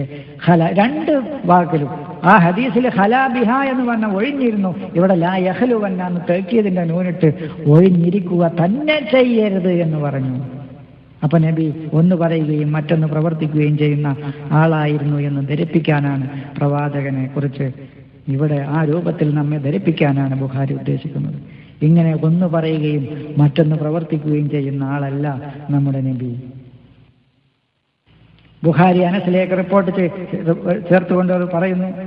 അനസ് പറയുന്നു, പ്രവാചകൻ ഉമ്മു സുലൈം അൻസാരിയുടെ അടുത്ത് ഒഴിഞ്ഞിരിക്കാറുണ്ടായിരുന്നു എന്നും അവൾ പ്രവാചകന് പായ വിരിച്ചു കൊടുക്കാറുണ്ടായിരുന്നുവെന്നും അവളുടെ അടുത്ത് ഉച്ചയുറക്കം ഉറങ്ങാറുണ്ടായിരുന്നുവെന്നും പ്രവാചകൻ ഉറങ്ങിയാൽ നബിയുടെ വിയർപ്പും മുടിയും ഒരു കുപ്പിയിലാക്കാറുണ്ടായിരുന്നു എന്നുമാണ് ഈ ഹദീസുകളിൽ അയാൾ പറയുന്നത്. ബുഖാരി 8-ാം ഭാഗം പേജ് 78. യനാമുൽ ഖൈലുല ഇൻദഹ ഫൈദാ നാമ നബിയു അഖദത് മിൻ അറഖിഹി വശാരിഹി ഷാ മുടി ഫജാലത്തുഹു ഫി ഖാറൂറ എന്നിട്ട് അതിനെ ഒരു കുപ്പിയിലാക്കും. നോക്കൂ, ബുഖാരി പറഞ്ഞു പറയുന്ന ഈ തന്റെ വാദം അരക്കിട്ടുറപ്പിക്കാൻ ഉമ്മു ഹറാമിന്റെ ഒരു ഹദീസ് കൊണ്ടുവന്നു. പ്രവാചകൻ മൽഹാന്റെ പുത്രി ഉമ്മു ഹറാമിന്റെ അടുത്ത് പ്രവേശിക്കാറുണ്ടായിരുന്നുവെന്നും അവൾ അദ്ദേഹത്തിന് ഭക്ഷണം കൊടുത്തിരുന്നു എന്നും റിപ്പോർട്ട് ചെയ്യുന്നു. ഈ ഹദീസ് ഞാൻ ഉദ്ധരിക്കുന്നില്ല, വളരെ 4-5 സ്ഥലത്ത് ബുഖാരിയിൽ വന്ന ഹദീസാണ്. 5-6 സ്ഥലത്ത് ഈ ബുഖാരിയിൽ പല അധ്യായങ്ങൾക്ക് താഴെ ഈ ഹദീസ് ബുഖാരി ഉദ്ധരിച്ചിട്ടുണ്ട്. ഫദഖല അലൈഹ റസൂലുള്ളാഹി സ്വല്ലല്ലാഹു അലൈഹി വസല്ലം ഫഅതഅമതുഹു. അവിടെ ആ ഒരു ഭാഗമാണ് കാന റസൂലുള്ളാഹി യദ്ഖുലു അലാ ഉമ്മു ഹറാം. ഇവിടെയും ഈ സ്ത്രീയുടെ ഭർത്താവിനെ കുറിച്ച് പറയുകയോ അയാളുടെ സാന്നിധ്യം അറിയിക്കുന്ന ഒരു വാചകം പോലും ഇവിടെയില്ല. ഒരു മുഹരിമായ ആൾ ഒപ്പല്ലാതെ നബി അങ്ങനെ ഒഴിഞ്ഞിരുന്നു ഒരാളെടുത്ത്? ആ ഭർത്താവിന്റെ സാന്നിധ്യം വിവരിക്കുന്ന ഒരു ഭാഗം പോലും ആ ഹദീസുകളിൽ എവിടെയും ഞാൻ കണ്ടിട്ടില്ല ഭർത്താവ് അവിടെ ഉണ്ടായിരുന്നതായിട്ട്. എന്നാ അവൾ വിവാഹിതയായിരുന്നു എന്ന് ഇയാൾ പറയുന്നുമുണ്ട്. വക്കാനത്ത് മുതസവ്വിജത്തൻ എന്ന് ഇയാൾ പറയുന്നതുമുണ്ട്. അപ്പൊ എന്താ 2 ഉദ്ദേശം? വിവാഹിതയായിട്ടും ഭർത്താവിന്റെ സാന്നിധ്യം അവിടെ ഇയാളുടെ ദീർഘമായ ഹദീസ് ഉദ്ധരിക്കുന്നതിൽ എവിടെയും കാണാത്തപ്പോൾ 2 ലക്ഷ്യമാണ് ബുഖാരി വെക്കുന്നത്. ഒന്ന്, ഈ സ്ത്രീ വിവാഹിതയാണെന്ന്, പക്ഷേ ഭർത്താവ് അവിടെ സന്നിഹിതനായിരുന്നില്ല എന്ന്. മാത്രമല്ല വക്കാന യദ്ഖുലു എന്നാണ്. ദഖല റജുലു അൽ മർഅത എന്ന് പറഞ്ഞ വിഷയം വേറെ. ദഖല റജുലു അൽ മർഅത എന്ന് പറഞ്ഞാൽ വിഷയം വേറെ. വക്കാന യതൂഫു എന്ന് പറയായിരുന്നു, അയാൾക്ക് കറങ്ങാറുണ്ടായിരുന്നു. വക്കാന യസൂറു സന്ദർശിക്കാറുണ്ടായിരുന്നു എന്ന് പറയാം. ഈ വേർഡൊക്കെ മാറ്റി ദഖല റജുലു അൽ മർഅത എന്നാക്കിയാൽ, ഒരു പുരുഷൻ ഒരു സ്ത്രീയിൽ ദഖല എന്ന് പറഞ്ഞാൽ ഞാൻ അതിന്റെ അർത്ഥം പറയുന്നില്ല, ഉദ്ദേശം പറയും. ഇങ്ങനെ ദ്വയാർത്ഥം വരുന്ന, ഉദ്ദേശം തെറ്റിദ്ധരിക്കാൻ പറ്റുന്ന പദങ്ങൾ ആണ്. ആ പദങ്ങൾ ഉപയോഗിക്കുന്ന സ്ഥലത്ത് പോലും ഇയാൾ സൂക്ഷ്മത പുലർത്തിയിട്ടില്ല. പ്രവാചകനെ ആ രംഗത്ത് പോലും എങ്ങനെയൊക്കെ കളിയാക്കാനും പരിഹസിക്കാനും നിന്ദിക്കാനും പറ്റും എന്ന് നോക്കി നടക്കുകയാണ് ഇയാൾ. നോക്കൂ, തല അവിടെ വെച്ചിരുന്നു. പേര് വരെ ശ്രദ്ധിച്ചു നോക്കൂ, ഉമ്മു ഹറാം, ഹറാമിന്റെ മാതാവ്. നോക്കൂ, 4-ാം ഭാഗം പേജ് 19, 21, 39, 51 എന്നീ പേജുകളിലും 8-ാം ഭാഗം 78-ാം പേജിലും 9-ാം ഭാഗം 44-ാം പേജിലും ഈ ഹദീസുകൾ ഉദ്ധരിക്കുന്നുണ്ട്. ഈ ഹദീസ് ഉദ്ധരിക്കും. ഇങ്ങനെ തെറ്റിദ്ധരിപ്പിക്കുക. മുഹരിമായ ആളില്ലാതെ നബി ഒരു സ്ത്രീയുടെ അടുത്ത് പോയി ഇരിക്കുകയും ഭക്ഷണം കഴിക്കുകയും കിടന്നുറങ്ങുകയും ചെയ്തിരുന്നു എന്ന് പറയാം. വക്കാന യദ്ഖുലു എന്ന് പറയാം. സംസാരത്തിലെവിടെയും ഭർത്താവിനെ കാണിക്കാതിരിക്കുക. പേര് ഉമ്മു ഹറാം എന്നിടുക. ഹറാമിന്റെ ഉമ്മ എന്ന് ഉദ്ദേശിക്കുക. അതിന്റെ അർത്ഥം നബി ഹറാം ചെയ്യാനാണ്. കാരണം ഉമ്മു ഹറാമാണ്, ഹറാമിന്റെ മാതാവാണ് അവൾ. ഇങ്ങനെ റസൂലുള്ളാഹിന്റെ, അള്ളാഹുവിന്റെ ദൂതനെ, മഹാനായ അള്ളാഹുവിന്റെ ദൂതനെ, നമ്മുടെ റസൂലുള്ളാഹിനെ ഈ രൂപത്തിൽ മോശമായി ചിത്രീകരിക്കുന്നത് കൊണ്ട് എന്താണ് ഇയാൾക്ക് കിട്ടാനുള്ളത് എന്നാണ് എനിക്ക് ചോദിക്കാനുള്ളത്. വേറൊരു ഹദീസ് അതൊന്നും ഉദ്ധരിക്കുന്നില്ല, അതൊന്നും ഉദ്ധരിക്കാൻ കഴിയില്ല എനിക്ക്. ഇങ്ങനെ പ്രവാചകനെ വളരെ നിന്ദിക്കുന്ന, പരിഹസിക്കുന്ന ഹദീസുകളാണ് ബുഖാരിയിലുടനീളം. വളരെ മോശമായ വേർഡുകൾ വരെ റസൂൽ ഉപയോഗിച്ചിരുന്നു എന്ന് ഇയാൾ എഴുതി വെച്ചിട്ട്. വളരെ ഏത് സമയത്തും സെക്സ് മാത്രം, മോശമായ രൂപത്തിലുള്ള ആ രൂപത്തിൽ സംസാരിക്കുന്ന ഒരു പ്രവാചകനായിട്ടാണ് പ്രവാചകനെ കാണുന്നത്. ഒരാളും നിങ്ങളുടെ ഭാര്യമാരെ തല്ലരുത്, ഒരടിമയെ തല്ലുന്നത് പോലെ. പിന്നെ രാത്രി അവളുമായി ലൈംഗിക ബന്ധത്തിൽ ഏർപ്പെടുകയും ചെയ്യുക. അങ്ങനെ ചെയ്യരുത്. ഒരു കുട്ടിയുടെ കൂടെ ഒരാൾ കളിച്ചു ഇരിക്കുന്ന ആളെക്കുറിച്ച് നബി പറഞ്ഞു. അതൊന്നും പിന്നെ ഇപ്പോൾ പറയണില്ല. അള്ളാഹിന്റെ റസൂലിനെ കുറിച്ചാണെങ്കിൽ അങ്ങനെ പറയുന്നത് വളരെ മോശമാണ്. നിങ്ങളിൽ ആരെങ്കിലും ഒരു സ്ത്രീയുടെ 4 അവയവങ്ങളുടെ ഇടയിൽ ഇരുന്നു, അതും പറയണില്ല, എന്നിട്ട് അവളെ ക്ഷീണിപ്പിച്ചാൽ കുളി നിർത്തുന്നുണ്ട്. ആയിഷയെ കുറിച്ച് നബി പറഞ്ഞതായിട്ട് പറയുന്നു, ഫളലു ആയിഷ അലൻ നിസാഇ കഫളലി സരീദ്.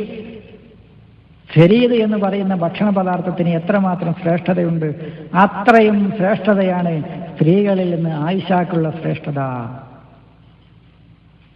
വളരെ മോശമായിട്ടൊക്കെയാണ് പറയുന്നത്, മോശമായി ചിത്രീകരിക്കും.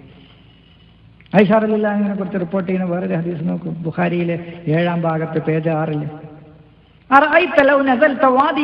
താങ്കൾ ഒരു താഴ്വരയിൽ വന്നിറങ്ങി എന്ന് വിചാരിക്കുക, വഫീഹി ഷജറുൻ, അവിടെ കുറെ മരങ്ങളുണ്ട്, വഖദ് ഉഖില മിൻഹാ, ആ മരങ്ങളിൽ നിന്നൊക്കെ തിന്നുപോയിട്ടുണ്ട്, അതിൽ നിന്നൊക്കെ ജീവജാലങ്ങളും മൃഗങ്ങളൊക്കെ അതിൽ നിന്ന് ഇലകളും മറ്റതൊക്കെ തിന്നുപോയിട്ടുണ്ട്. ഷജറുൻ, അവിടെ വജത്ത താങ്കൾ കണ്ടു, ഷജറൻ, ഒരു മരത്തെ, ലം യുക്കൽ മിൻഹ, അതിനോട് തിന്നിട്ടുമില്ല. താങ്കൾ താങ്കളുടെ ഒട്ടകത്തെ എവിടെയാണ് മേക്കുക? ആയിഷ ചോദിക്കും, അതിൽ ഏത് മേണ് താങ്കളുടെ ഒട്ടകത്തെ താങ്കൾ മേക്കുക? അപ്പൊ കാലനബി വന്നപ്പില്ലതി ലം യർതഅ മിൻഹ, അതിൽ മേച്ചിട്ടില്ലാത്ത, അതിൽ തഅനി, അതുകൊണ്ട് ഉദ്ദേശിക്കുന്നത് അന്ന റസൂലുള്ളാഹി ലം യതസവ്വജ് ബിക്റൻ, മേക്കാത്ത ഒരു ബിക്ർ ആയിഷ മാത്രമേ ഉള്ളൂ എന്നതാണ് അതുകൊണ്ട് ഉദ്ദേശിക്കുന്നത്. വേറെ ഒരാളുടെയും നബി ബിക്റായിട്ട് കല്യാണം കഴിച്ചിട്ടില്ല. അതാണ് എത്ര മാത്രം മോശമായിട്ടാണ് ഓരോ വാക്കുകളും പറഞ്ഞതായിട്ട് ചിത്രീകരിക്കുന്നത്. ഇങ്ങനെ പ്രവാചകനെ കുറിച്ച് ഓരോരോ നുണ പറഞ്ഞുണ്ടാക്കുക. അയ്യുമാറജലും ഇമ്രാത്തും, വിവാഹം തന്നെ കഴിക്കേണ്ടതില്ല എന്നുള്ള രൂപത്തിൽ ഏതൊരു സ്ത്രീയോ പുരുഷനോ തവാഫക്ക, അവർ രണ്ടുപേരും യോജിച്ചു. ബൈനഹുമ, അവർക്കിടയിൽ അവർ സഹവസിച്ച് കഴിഞ്ഞുകൂടി, സലാസലയാലിൻ, 3 രാത്രികൾ. ഫൈൻ അഹബ്ബ, പിന്നെയും അവർക്ക് മുഹബ്ബത്തുണ്ടാകുകയാണെങ്കിൽ, ഇഷ്ടപ്പെടുകയാണെങ്കിൽ, യതസായദ, അവർ വർദ്ധിച്ചു കൊള്ളട്ടെ, ഔ യതതാറക, അല്ലെങ്കിൽ അവർ പരസ്പരം പിരിഞ്ഞു കൊള്ളട്ടെ. ബുഖാരി 7-ാം ഭാഗം പേജ് 16. ഇവർ പറയുന്നത് ഇത് ആദ്യം ആ വിവാഹം അനുവദിക്കാൻ വേണ്ടി പറഞ്ഞതാണ്. ഞാൻ പറയുന്നത് ഏത് കാലത്താണെങ്കിലും ഒരു സംസ്കാരമുള്ള മനുഷ്യൻ അനുവദിക്കില്ല എന്നാ പറയുന്നത്. ഇവരത് പറയുന്നത് മുത്തലാ വിവാഹത്തിന് വേണ്ടി താൽക്കാലികമായി കുറച്ച് ദിവസം ഒരു പെണ്ണുമായിട്ട് കഴിഞ്ഞുകൂടുക, ഒരു സ്ഥലത്ത് നമ്മൾ പോയാൽ അവിടുന്ന് നമ്മൾ പോരുമ്പോൾ അതിനെ ഒഴിവാക്കി പോരുക, അതിന് വേണ്ടിയിട്ട് അത് പിന്നെ നിരോധിച്ചു. നമ്മൾ ഏത് കാലത്തും ഞാൻ പറയുന്നത് അങ്ങനെ റസൂലുള്ളാഹിന് പോയിട്ട് സംസ്കാരമുള്ള ഒരു മനുഷ്യൻ പറയില്ല. എന്നിട്ടല്ലേ അള്ളാഹുവിൻ്റെ ദൂതൻ നമ്മുടെ നബി അങ്ങനെ അനുവദിക്കുക. ഒരു തെറ്റായ കാര്യത്തിന് താൽക്കാലികമാണെങ്കിൽ പോലും അള്ളാഹുവിൻ്റെ ദൂതൻ അത് അനുവദിക്കില്ല. നബിയുടെ സ്വാർത്ഥതയെക്കുറിച്ച് പറയുന്ന ഒരു ഹദീസ് നോക്കൂ. ഇവരുടെ വാദപ്രകാരം 4 വരെ വിവാഹം കഴിക്കാമല്ലോ. ഇവരുടെ വാദപ്രകാരം 4 വരെ വിവാഹം കഴിക്കാം, അതിന് തടസ്സമില്ല. പക്ഷേ ആ ഇസ്ലാമിക ശരീഅത്ത്, ഇവർ പറയുന്ന ഇസ്ലാമിക ശരീഅത്ത് അനുവദിച്ച റസൂൽ തന്നെ അതിന് വിരുദ്ധമായി പറയുന്നതായിട്ട് ഇവർ പറയുന്നു. സ്വാർത്ഥത നബിക്ക് മാത്രമായിട്ട് എന്താണ്? അങ്ങനെ റസൂലുള്ള അങ്ങനെ അനുവദിച്ചിട്ടുണ്ട്. അങ്ങനെ ഇസ്ലാമിക ശരീഅത്തിൽ ഉണ്ടോ ഇല്ലേ എന്നുള്ളത് വേറെ കാര്യം. ഉണ്ടെങ്കിൽ റസൂൽ അത് സമ്മതിക്കും. റസൂലിനും മറ്റുള്ളവർക്കും ബാധകം, ഒരേപോലെ ബാധകം. അലി ഇബ്നു അബീ താലിബ് അന്ന ബനി ഹിശാം ബിൻ മുഗീറ ഇസ്തഅദനു, അവര് അനുവാദം ചോദിച്ചു ഫി അൻ യൻകിഹു ഇബ്നതഹും, അവരുടെ മകളെ കല്യാണം കഴിച്ചു കൊടുക്കാൻ അലിക്ക്. ഫലാ ആദന ലഹും ലാ സുമ്മ ലാ ആദന ലഹും സുമ്മ ലാ ആദന, ഞാൻ അനുവദിക്കില്ല, ഞാൻ അനുവദിക്കില്ല, ഞാൻ അനുവദിക്കില്ല എന്ന് നബി പറഞ്ഞു.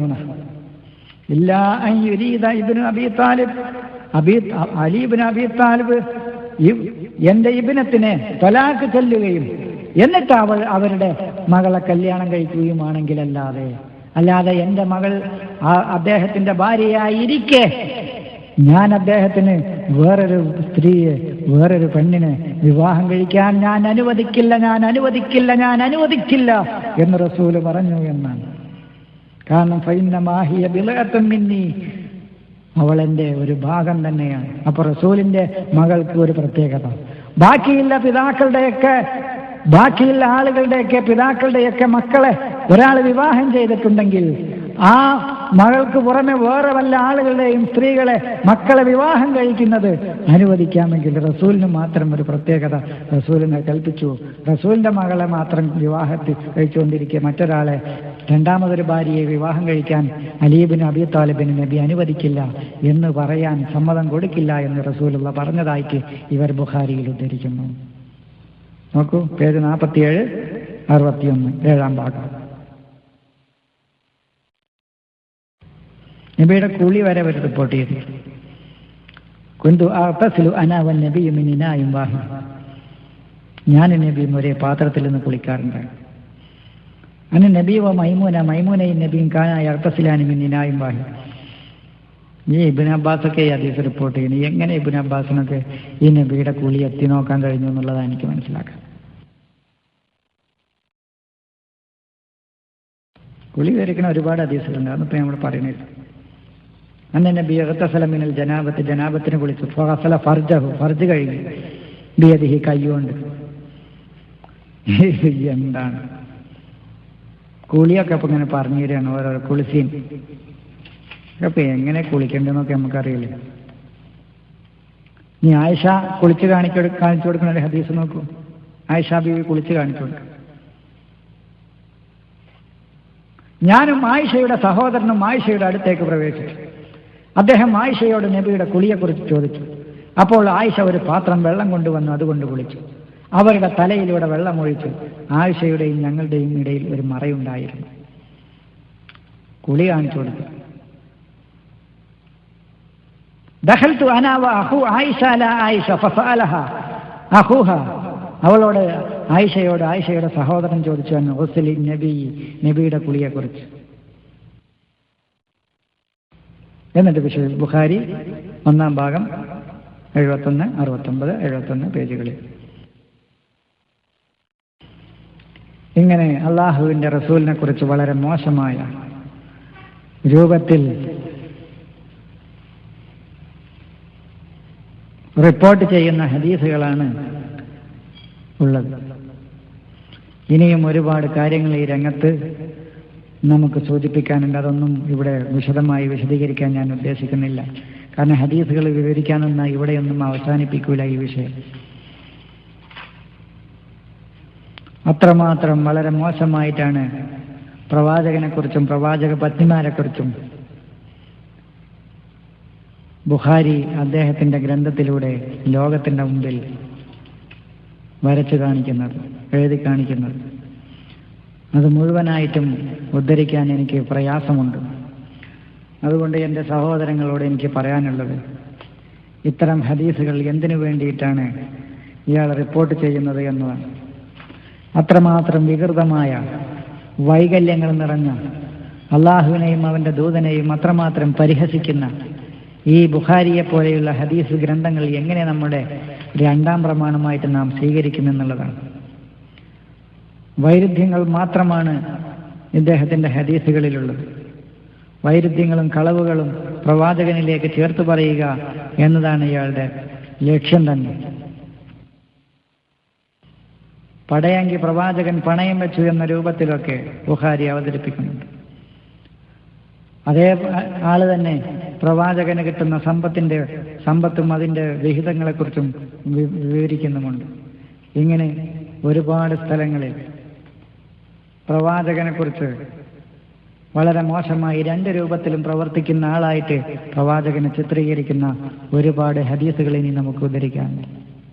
അതുകൊണ്ട് സഹോദരങ്ങളെ, ഇന്നിപ്പോൾ സമയം കുറച്ച് കഴിഞ്ഞു, അവസാനിക്കാറായി. ഇതിൻ്റെ ബാക്കി കാര്യങ്ങൾ പിന്നീട് നമുക്ക് വിശദീകരിക്കാം. ചുരുക്കത്തിൽ എൻ്റെ സഹോദരങ്ങളോട് എനിക്ക് പറയാനുള്ളത്, പ്രവാചകന്റെ ഔന്നത്യവും ഇസ്ലാമിൻ്റെ ഔന്നത്യവും അള്ളാഹുവിൻ്റെ മഹത്വവും അവൻ്റെ പരിശുദ്ധിയും ലോകത്തിൻ്റെ മുമ്പിൽ തുറന്നു കാട്ടണമെങ്കിൽ, ലോകത്തിൻ്റെ മുമ്പിൽ നമ്മൾ അവതരിപ്പിക്കണമെങ്കിൽ, ഉന്നതമായ സംസ്കാരവും മൂല്യങ്ങളും ഉൾക്കൊള്ളുന്ന ഒരു ജനതയെ, സംസ്കാര സമ്പന്നമായ ഒരു ജനതയെ വാർത്തെടുക്കണമെങ്കിൽ വിശുദ്ധ ഖുർആനിന്റെ പഠനവും അതിൻ്റെ പ്രയോഗവൽക്കരണവും ലോകത്തുണ്ടായേ മതിയാവും. ഈ സമുദായം ഇത്തരം വികൃതമായ ഹദീസുകൾ വിശ്വസിച്ചുകൊണ്ട് 1400 വർഷമായി ലോകത്ത് ജീവിക്കുന്നു. ഈ സമൂഹത്തിന് ലോകത്തൊരു പുരോഗതിയും കിട്ടിയിട്ടില്ല. ഏതെങ്കിലും മേഖലയിൽ ഈ സമുദായം പുരോഗമിച്ചതായിട്ട് പറയാൻ കഴിയില്ല.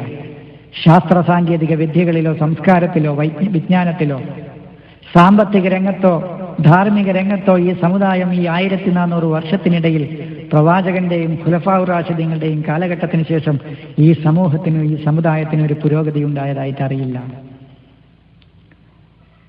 മറ്റുള്ള ആളുകൾ കണ്ടെത്തിയ പുരോഗതികളും ശാസ്ത്ര സാങ്കേതിക വിദ്യകളും ഉപയോഗിക്കാനല്ലാതെ ആ രംഗത്ത് ഈ സമുദായത്തിന് ഒരു പുരോഗതി ലഭിച്ചതായിട്ട് അറിയില്ല. ഒരു മുട്ടുസൂചി പോലും കണ്ടുപിടിക്കേണ്ടതിനെ കുറിച്ച് ഈ സമൂഹം ഇന്ന് വരെ ചിന്തിച്ചിട്ടില്ല. ഒരു ഐൻസ്റ്റീൻ ഈ സമൂഹത്തിൽ നിന്നുണ്ടായിട്ടില്ല. ഒരു റൈറ്റ് സഹോദരൻ ഈ സമൂഹത്തിൽ നിന്നുണ്ടായില്ല. ഒരു എഡിസൺ ഉണ്ടായിട്ടില്ല. ഒരു കമ്പ്യൂട്ടർ കണ്ടുപിടിച്ചിട്ടില്ല. ഒരു വിമാനം കണ്ടുപിടിച്ചിട്ടില്ല. ആതുര സേവന രംഗത്ത് ഒരു മാതൃകാ പുരുഷനെ നമുക്ക് ചൂണ്ടിക്കാണിക്കാൻ ഈ സമൂഹത്തിനില്ല. ഇങ്ങനെ എല്ലാ മേഖലകളിലും തകർത്തെറിയപ്പെട്ട ഒരു സമുദായം. ഈ സമുദായത്തിന് ആകാശത്തേക്ക് വേഴാമ്പലിനെ പോലെ ആകാശത്തേക്ക് നോക്കാനും ഭൂമിക്കടിയിലെ ചില കാര്യങ്ങൾ പറഞ്ഞും പേടിപ്പിച്ച് നിർത്തി ഈ സമൂഹത്തിന് അധോഗതിയിൽ നിന്ന് അധോഗതിയിലേക്ക്, അധപ്പതനത്തിൽ നിന്ന് അധപ്പതനത്തിലേക്ക് നയിച്ചുകൊണ്ടിരിക്കാൻ എന്താണ് കാരണമെന്നുള്ളത് ഇവർ ഈ രൂപത്തിൽ ലോകത്തിന് മാതൃകയായിക്കൊണ്ട് ഒരു ഗ്രാമത്തെ പോലും ചൂണ്ടിക്കാണിക്കാനില്ലാത്ത രൂപത്തിൽ ഈ സമൂഹം അധപ്പതിക്കാനുള്ള കാരണം എന്താണെന്ന് നാം ചിന്തിക്കണം. ഖുർആൻ ഒരു ഭാഗത്ത് പറയുന്നു, നിങ്ങൾ ഉന്നതരാണ്, അന്തുമുൽ അഅലൗന, നിങ്ങളാണ് ലോകത്തിലെ ഔന്നത്യമുള്ളവർ, ഉന്നതർ എന്ന് ഖുർആൻ പറയുന്നു. പക്ഷേ ലോകത്തിന്റെ ഏത് ഭാഗം, കേരളത്തിലെ ഈ ഠാവട്ടത്തിലുള്ള കുറച്ച് ഭാഗത്ത് കുറച്ച് സാമ്പത്തികമായും കുറച്ചൊക്കെ ലേശം സാംസ്കാരികമായും ഇപ്പൊ ഈ അടുത്ത കാലത്ത് ചെറിയൊരു പുരോഗതി ഇങ്ങനെ ഉണ്ട് എന്ന് തോന്നിക്കാവുന്ന ഒരു ഇതുണ്ട് എന്നല്ലാതെ അവിടെയും ഒരു മാതൃക ചൂണ്ടിക്കാണിച്ചുകൊണ്ട് ഈ സമൂഹത്തിന് കാണിക്കാൻ കഴിയില്ല. കേവലം ചില എഴുതി വെക്കപ്പെട്ട ചില പുസ്തകങ്ങൾ, കാണാതെ പഠിച്ച ചില വിവരങ്ങളും പാണ്ഡിത്യവുമല്ലാതെ മുമ്പ് കാലഘട്ടത്തിൽ എഴുതി വെക്കപ്പെട്ട ചില ഗ്രന്ഥങ്ങൾ മനഃപ്പാഠം പഠിക്കുകയോ വായിക്കുകയോ അതിൻ്റെ വിഭാഗത്തിൽ തർക്കിക്കുകയോ തർക്കിച്ച് കഴിയുകയോ തർക്കിച്ചുകൊണ്ട് കാലം കഴിക്കുകയും ചെയ്യുന്ന ഒരു സമൂഹത്തെ കേരളത്തിലും കാണാനുള്ളൂ. പരസ്പരം തർക്കിച്ചുകൊണ്ട് നിസ്സാരമായ പ്രശ്നത്തിൽ വരെ പരസ്പരം തല്ലുകൂടി വഴക്കുകൂടി ശത്രുതയിൽ കഴിയുന്ന ഒരു സമൂഹമായിട്ടേ കേരളത്തിൽ പോലും കാണാൻ കഴിയുന്നുള്ളൂ. ഇവിടെ നിന്ന് അങ്ങ് വിട്ടാൽ വളരെ സാംസ്കാരികമായോ വൈജ്ഞാനികമായോ ഒരു തരിമ്പ് പോലും ഒരു പുരോഗതിയിലേക്ക് കാലെടുത്ത് വെക്കുക പോലും ചെയ്യാത്ത ഈ സമൂഹം മറ്റുള്ളവർ ചിന്തിക്കുകയും കണ്ടെത്തുകയും അധ്വാനത്തിലൂടെയും പരിശ്രമത്തിലൂടെയും നിരന്തരമായ ഗവേഷണ നിരീക്ഷണത്തിലൂടെ ഇസ്ലാമിന്റെ ശത്രുക്കളെന്ന് ഇവർ വിശേഷിപ്പിക്കുന്ന ആളുകൾ കണ്ടെത്തിയ വസ്തുക്കൾ ഉപയോഗിച്ചുകൊണ്ടും അതിന്റെ മേനി പറഞ്ഞുകൊണ്ടും അത് ഉപയോഗിക്കുമ്പോൾ ഇത് ഇത്ര പോരാ, ഒന്നുകൂടി വലുതായി കിട്ടിയെങ്കിൽ, ഒന്നുകൂടി നന്നായി കിട്ടിയെങ്കിൽ, ഇതിനേക്കാൾ ഒന്നുകൂടി ഉഷാറ് വേണം എന്ന രൂപത്തിൽ അഭിപ്രായം പറയുകയല്ലാതെ ഈ രൂപത്തിലെങ്കിലും ഒന്ന് ചിന്തിക്കാനോ കണ്ടുപിടിക്കാനോ തങ്ങളുടെ ജീവിതത്തിന്റെ പുരോഗതിക്ക് ഉപയോഗിക്കാനോ പറ്റുന്ന രൂപത്തിൽ ഈ സമൂഹം ഏത് മേഖലയിലും പുരോഗതി പ്രാപിച്ചിട്ടില്ല. അതെന്തുകൊണ്ട്? ഖുർആൻ പറയുന്നു, നിങ്ങളാണ് ഉന്നതർ, നിങ്ങളാണ് മോമിനുകൾ, നിങ്ങളാണെങ്കിൽ നിങ്ങളാണ് ഉന്നതർ എന്ന് പറയുന്നു. അപ്പോൾ ഈ ഔന്നത്യം നാളിതുവരെ ഈ സമൂഹത്തിന് കിട്ടിയതായിട്ട് കാണുന്നില്ല. ലോകത്തിന്റെ ഏത് മേഖലയിലാണ് നോക്കൂ, സാംസ്കാരിക രംഗത്തുണ്ടോ? ആതുര സേവന രംഗത്തൊരു മാതൃകാ പുരുഷനെ ഫാദർ ഡാമിയേലിനെ പോലെയുള്ള കുഷ്ഠരോഗികളെ ചികിത്സിച്ച് കുഷ്ഠരോഗം വന്ന് മരിച്ച മദർ തെരേസ എങ്ങനെ നൂറുകണക്കിന് ആളുകളെ മാതൃക അവരിൽ നിന്ന് ഉദ്ധരിക്കാനുണ്ടെങ്കിൽ ആതുര സേവന രംഗത്ത്, ശാസ്ത്ര രംഗത്ത്, ഫിസിക്സിന്റെ രംഗത്ത്, സയൻസ് കെമിസ്ട്രിയുടെ രംഗത്ത്, ഇങ്ങനെ ശാസ്ത്ര രംഗത്ത്, കണ്ടുപിടുത്തങ്ങളുടെ രംഗത്ത്, ധാർമ്മിക രംഗത്ത്, സാമ്പത്തിക രംഗത്ത് ഇപ്പോൾ വിദേശികളായ ആളുകൾ ഇവർ കാലാകാലങ്ങളിൽ അടയിരുന്നിരുന്ന ആ പെട്രോൾ കണ്ടുപിടിച്ച് അവരുടെ കണ്ടുപിടുത്തങ്ങൾ, അവരുടെ ശാസ്ത്ര സാങ്കേതിക വിദ്യകൾ ഉപയോഗിച്ചുകൊണ്ട് അവർ കുഴിച്ചെടുത്ത് പോകുമ്പോൾ അതിൽ നിന്ന് കിട്ടുന്ന കുറച്ച് കാശ് കൊണ്ട് സാമ്പത്തികമായി അല്പമൊന്ന് ലോകത്ത് കുറച്ചൊരു 19-60 വർഷത്തിൻ്റെ ഇടയിൽ ലോകത്ത് ചെറിയൊരു മുന്നേറ്റം കാണാമെന്നല്ലാതെ ലോകത്ത് ഈ സമൂഹത്തിന് സാമ്പത്തിക രംഗത്ത് എന്ത് പുരോഗതി ഉണ്ടായിട്ടുണ്ട്? ധാർമ്മിക രംഗത്ത് എന്ത് പുരോഗതി ഉണ്ടായിട്ടുണ്ട്? അപ്പൊ അതാ ഞാൻ പറയുന്നത്, കർമ്മരംഗത്ത് എന്ത് പുരോഗതി ഉണ്ടായിട്ടുണ്ട്?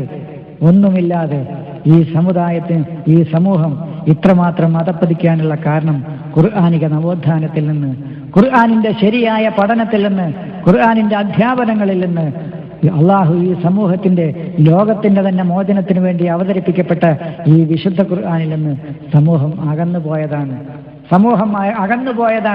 നമസ്കാരം കുറഞ്ഞതുകൊണ്ടല്ല. നമസ്കാരം കുറഞ്ഞതുകൊണ്ടാണെങ്കിൽ നമസ്കരിക്കുന്ന സമൂഹത്തിൽ എവിടെയും പുരോഗതി കാണുന്നില്ല. സംസ്കാരമില്ലാത്തത് നമസ്കാരം കൊണ്ടല്ല, നമസ്കരിക്കാത്തത് കൊണ്ടല്ല. നമസ്കരിച്ചത് കൊണ്ട് സംസ്കാരവും ഉണ്ടായതായിട്ട് അറിയില്ല. നമസ്കരിക്കുന്ന ആളുകൾ തന്നെ അപ്പോൾ ഇവർ പറയും ശരിയായ നമസ്കാരമില്ലാഞ്ഞിട്ടാണ്. ഞാൻ ചോദിക്കട്ടെ, 1400 വർഷത്തോളമായി പ്രവാചകനും ഖുലഫാഉ റാഷിദീങ്ങൾക്ക് ശേഷവും ശരിയായി നമസ്കരിക്കുന്ന ആരും ലോകത്തില്ലേ ഈ ജനതയ്ക്കൊരു പുരോഗതിക്ക് വേണ്ടിയിട്ട്? അപ്പോൾ അതൊന്നുമല്ല, അള്ളാഹുവിൻ്റെ ശരിയായ അധ്യാപനങ്ങളിൽ നിന്ന്, അവൻ ലോകത്തിന് മാർഗദർശനമായി തന്ന വിശുദ്ധ ഖുർആനിൽ നിന്ന്, അവൻ്റെ അൽ കിതാബിൽ നിന്ന് ഈ ജനത അകന്നുപോയതാണ് അതിൻ്റെ ശരി കാരണമെന്നാണ്. അധ്വാനിക്കുകയും പരിശ്രമിക്കുകയും ഒരു ജനതയെ മോചിപ്പിക്കുകയും ഒരു സംസ്കാര സമ്പന്നമായ മാതൃകാപരമായ ഒരു സമൂഹത്തെ വാർത്തെടുക്കുകയും ചെയ്യുന്ന ഈ പ്രവർത്തനങ്ങളിൽ നിന്ന് മനുഷ്യരെ ഒന്നായി കണ്ടുകൊണ്ട് സ്നേഹത്തിൽ കഴിയുന്ന, സാഹോദര്യത്തോടു കൂടി കഴിയുന്ന ഒരു ജനതയുടെ സൃഷ്ടിപ്പിനു വേണ്ടി, ഉന്നതമായ ഒരു ജനതയുടെ സൃഷ്ടിപ്പിനു വേണ്ടി ഈ ഖുർആനികമായ അധ്യാപനങ്ങളെ ഉപയോഗിക്കാതെ പോയതാണ് ഈ സമൂഹത്തിന്റെ പതനത്തിന് കാരണമെന്നാണ് എനിക്ക് സൂചിപ്പിക്കാനുള്ളത്. വികൃതമായ പ്രവാചകനെയും അള്ളാഹുവിനെയും ഇസ്ലാമിനെയും വികൃതമായി ചിത്രീകരിക്കുന്ന ഹദീസ് ഗ്രന്ഥങ്ങളും വാറോല ഗ്രന്ഥങ്ങളും തങ്ങളുടെ പ്രമാണങ്ങളായി അംഗീകരിക്കുകയും അർത്ഥശൂന്യമായ കർമ്മങ്ങളും ദിവാസ്വപ്നങ്ങളും സങ്കല്പങ്ങളും ഈ സമൂഹത്തിന്റെ മുമ്പിൽ അവതരിപ്പിക്കുകയും സ്വപ്ന ലോകത്തിൽ നിന്ന് എന്തെങ്കിലും തങ്ങൾക്ക് വന്നു കിട്ടുമെന്ന രൂപത്തിൽ സ്വപ്നം കണ്ട് കഴിയുകയും ചെയ്യുന്ന ഒരു സമൂഹത്തെ സൃഷ്ടിച്ചതാണ് ഈ സമൂഹത്തിനേറ്റ ഒരു പതനത്തിന്റെ ഒരു കാരണമെന്നാണ് എനിക്ക് സൂചിപ്പിക്കാനുള്ളത്. അതുകൊണ്ട് ഇതുവരെയും മൂടിവെക്കപ്പെട്ട ഈ വിശുദ്ധ ഖുർആനിനെ അത് മാത്രമാണ് തങ്ങളുടെ പ്രമാണമെന്ന് മനസ്സിലാക്കി അതിനെ നശിപ്പിക്കാൻ വേണ്ടി, പ്രവാചകനെ നിന്ദിക്കാനും പരിഹസിക്കാനും വേണ്ടി എഴുതിയുണ്ടാക്കപ്പെട്ട, രണ്ടാം പ്രമാണം എന്ന പേരിൽ എഴുതിയുണ്ടാക്കപ്പെട്ട ഹദീസുകൾ തകർത്തെറിഞ്ഞാലല്ലാതെ ഈ സമൂഹത്തിന് ഇനിയൊരു മോചനമില്ല എന്നാണ് എനിക്ക് സൂചിപ്പിക്കാനുള്ളത്. അതുകൊണ്ട് ഇത്രയും വൈകിയ വേളയിൽ ഈ കാര്യങ്ങൾ ഇത്രയും ശ്രദ്ധിച്ചിരുന്ന് കേട്ടതിന് ഞാൻ നിങ്ങളോട് നന്ദി പറഞ്ഞുകൊണ്ട് ഞാൻ അവസാനിപ്പിക്കുന്നു. ബാക്കി ഒരുപാട് കാര്യങ്ങൾ ഈ രംഗത്ത് സംസാരിക്കാനുണ്ട്, അത് മറ്റൊരു ക്ലാസ്സിൽ സംസാരിക്കാമെന്ന് ഞാൻ നിങ്ങളോട് പറഞ്ഞുകൊണ്ട് ഞാൻ ഇവിടെ ഉപസംഹരിക്കുന്നു. അള്ളാഹു നമ്മെ അനുഗ്രഹിക്കട്ടെ.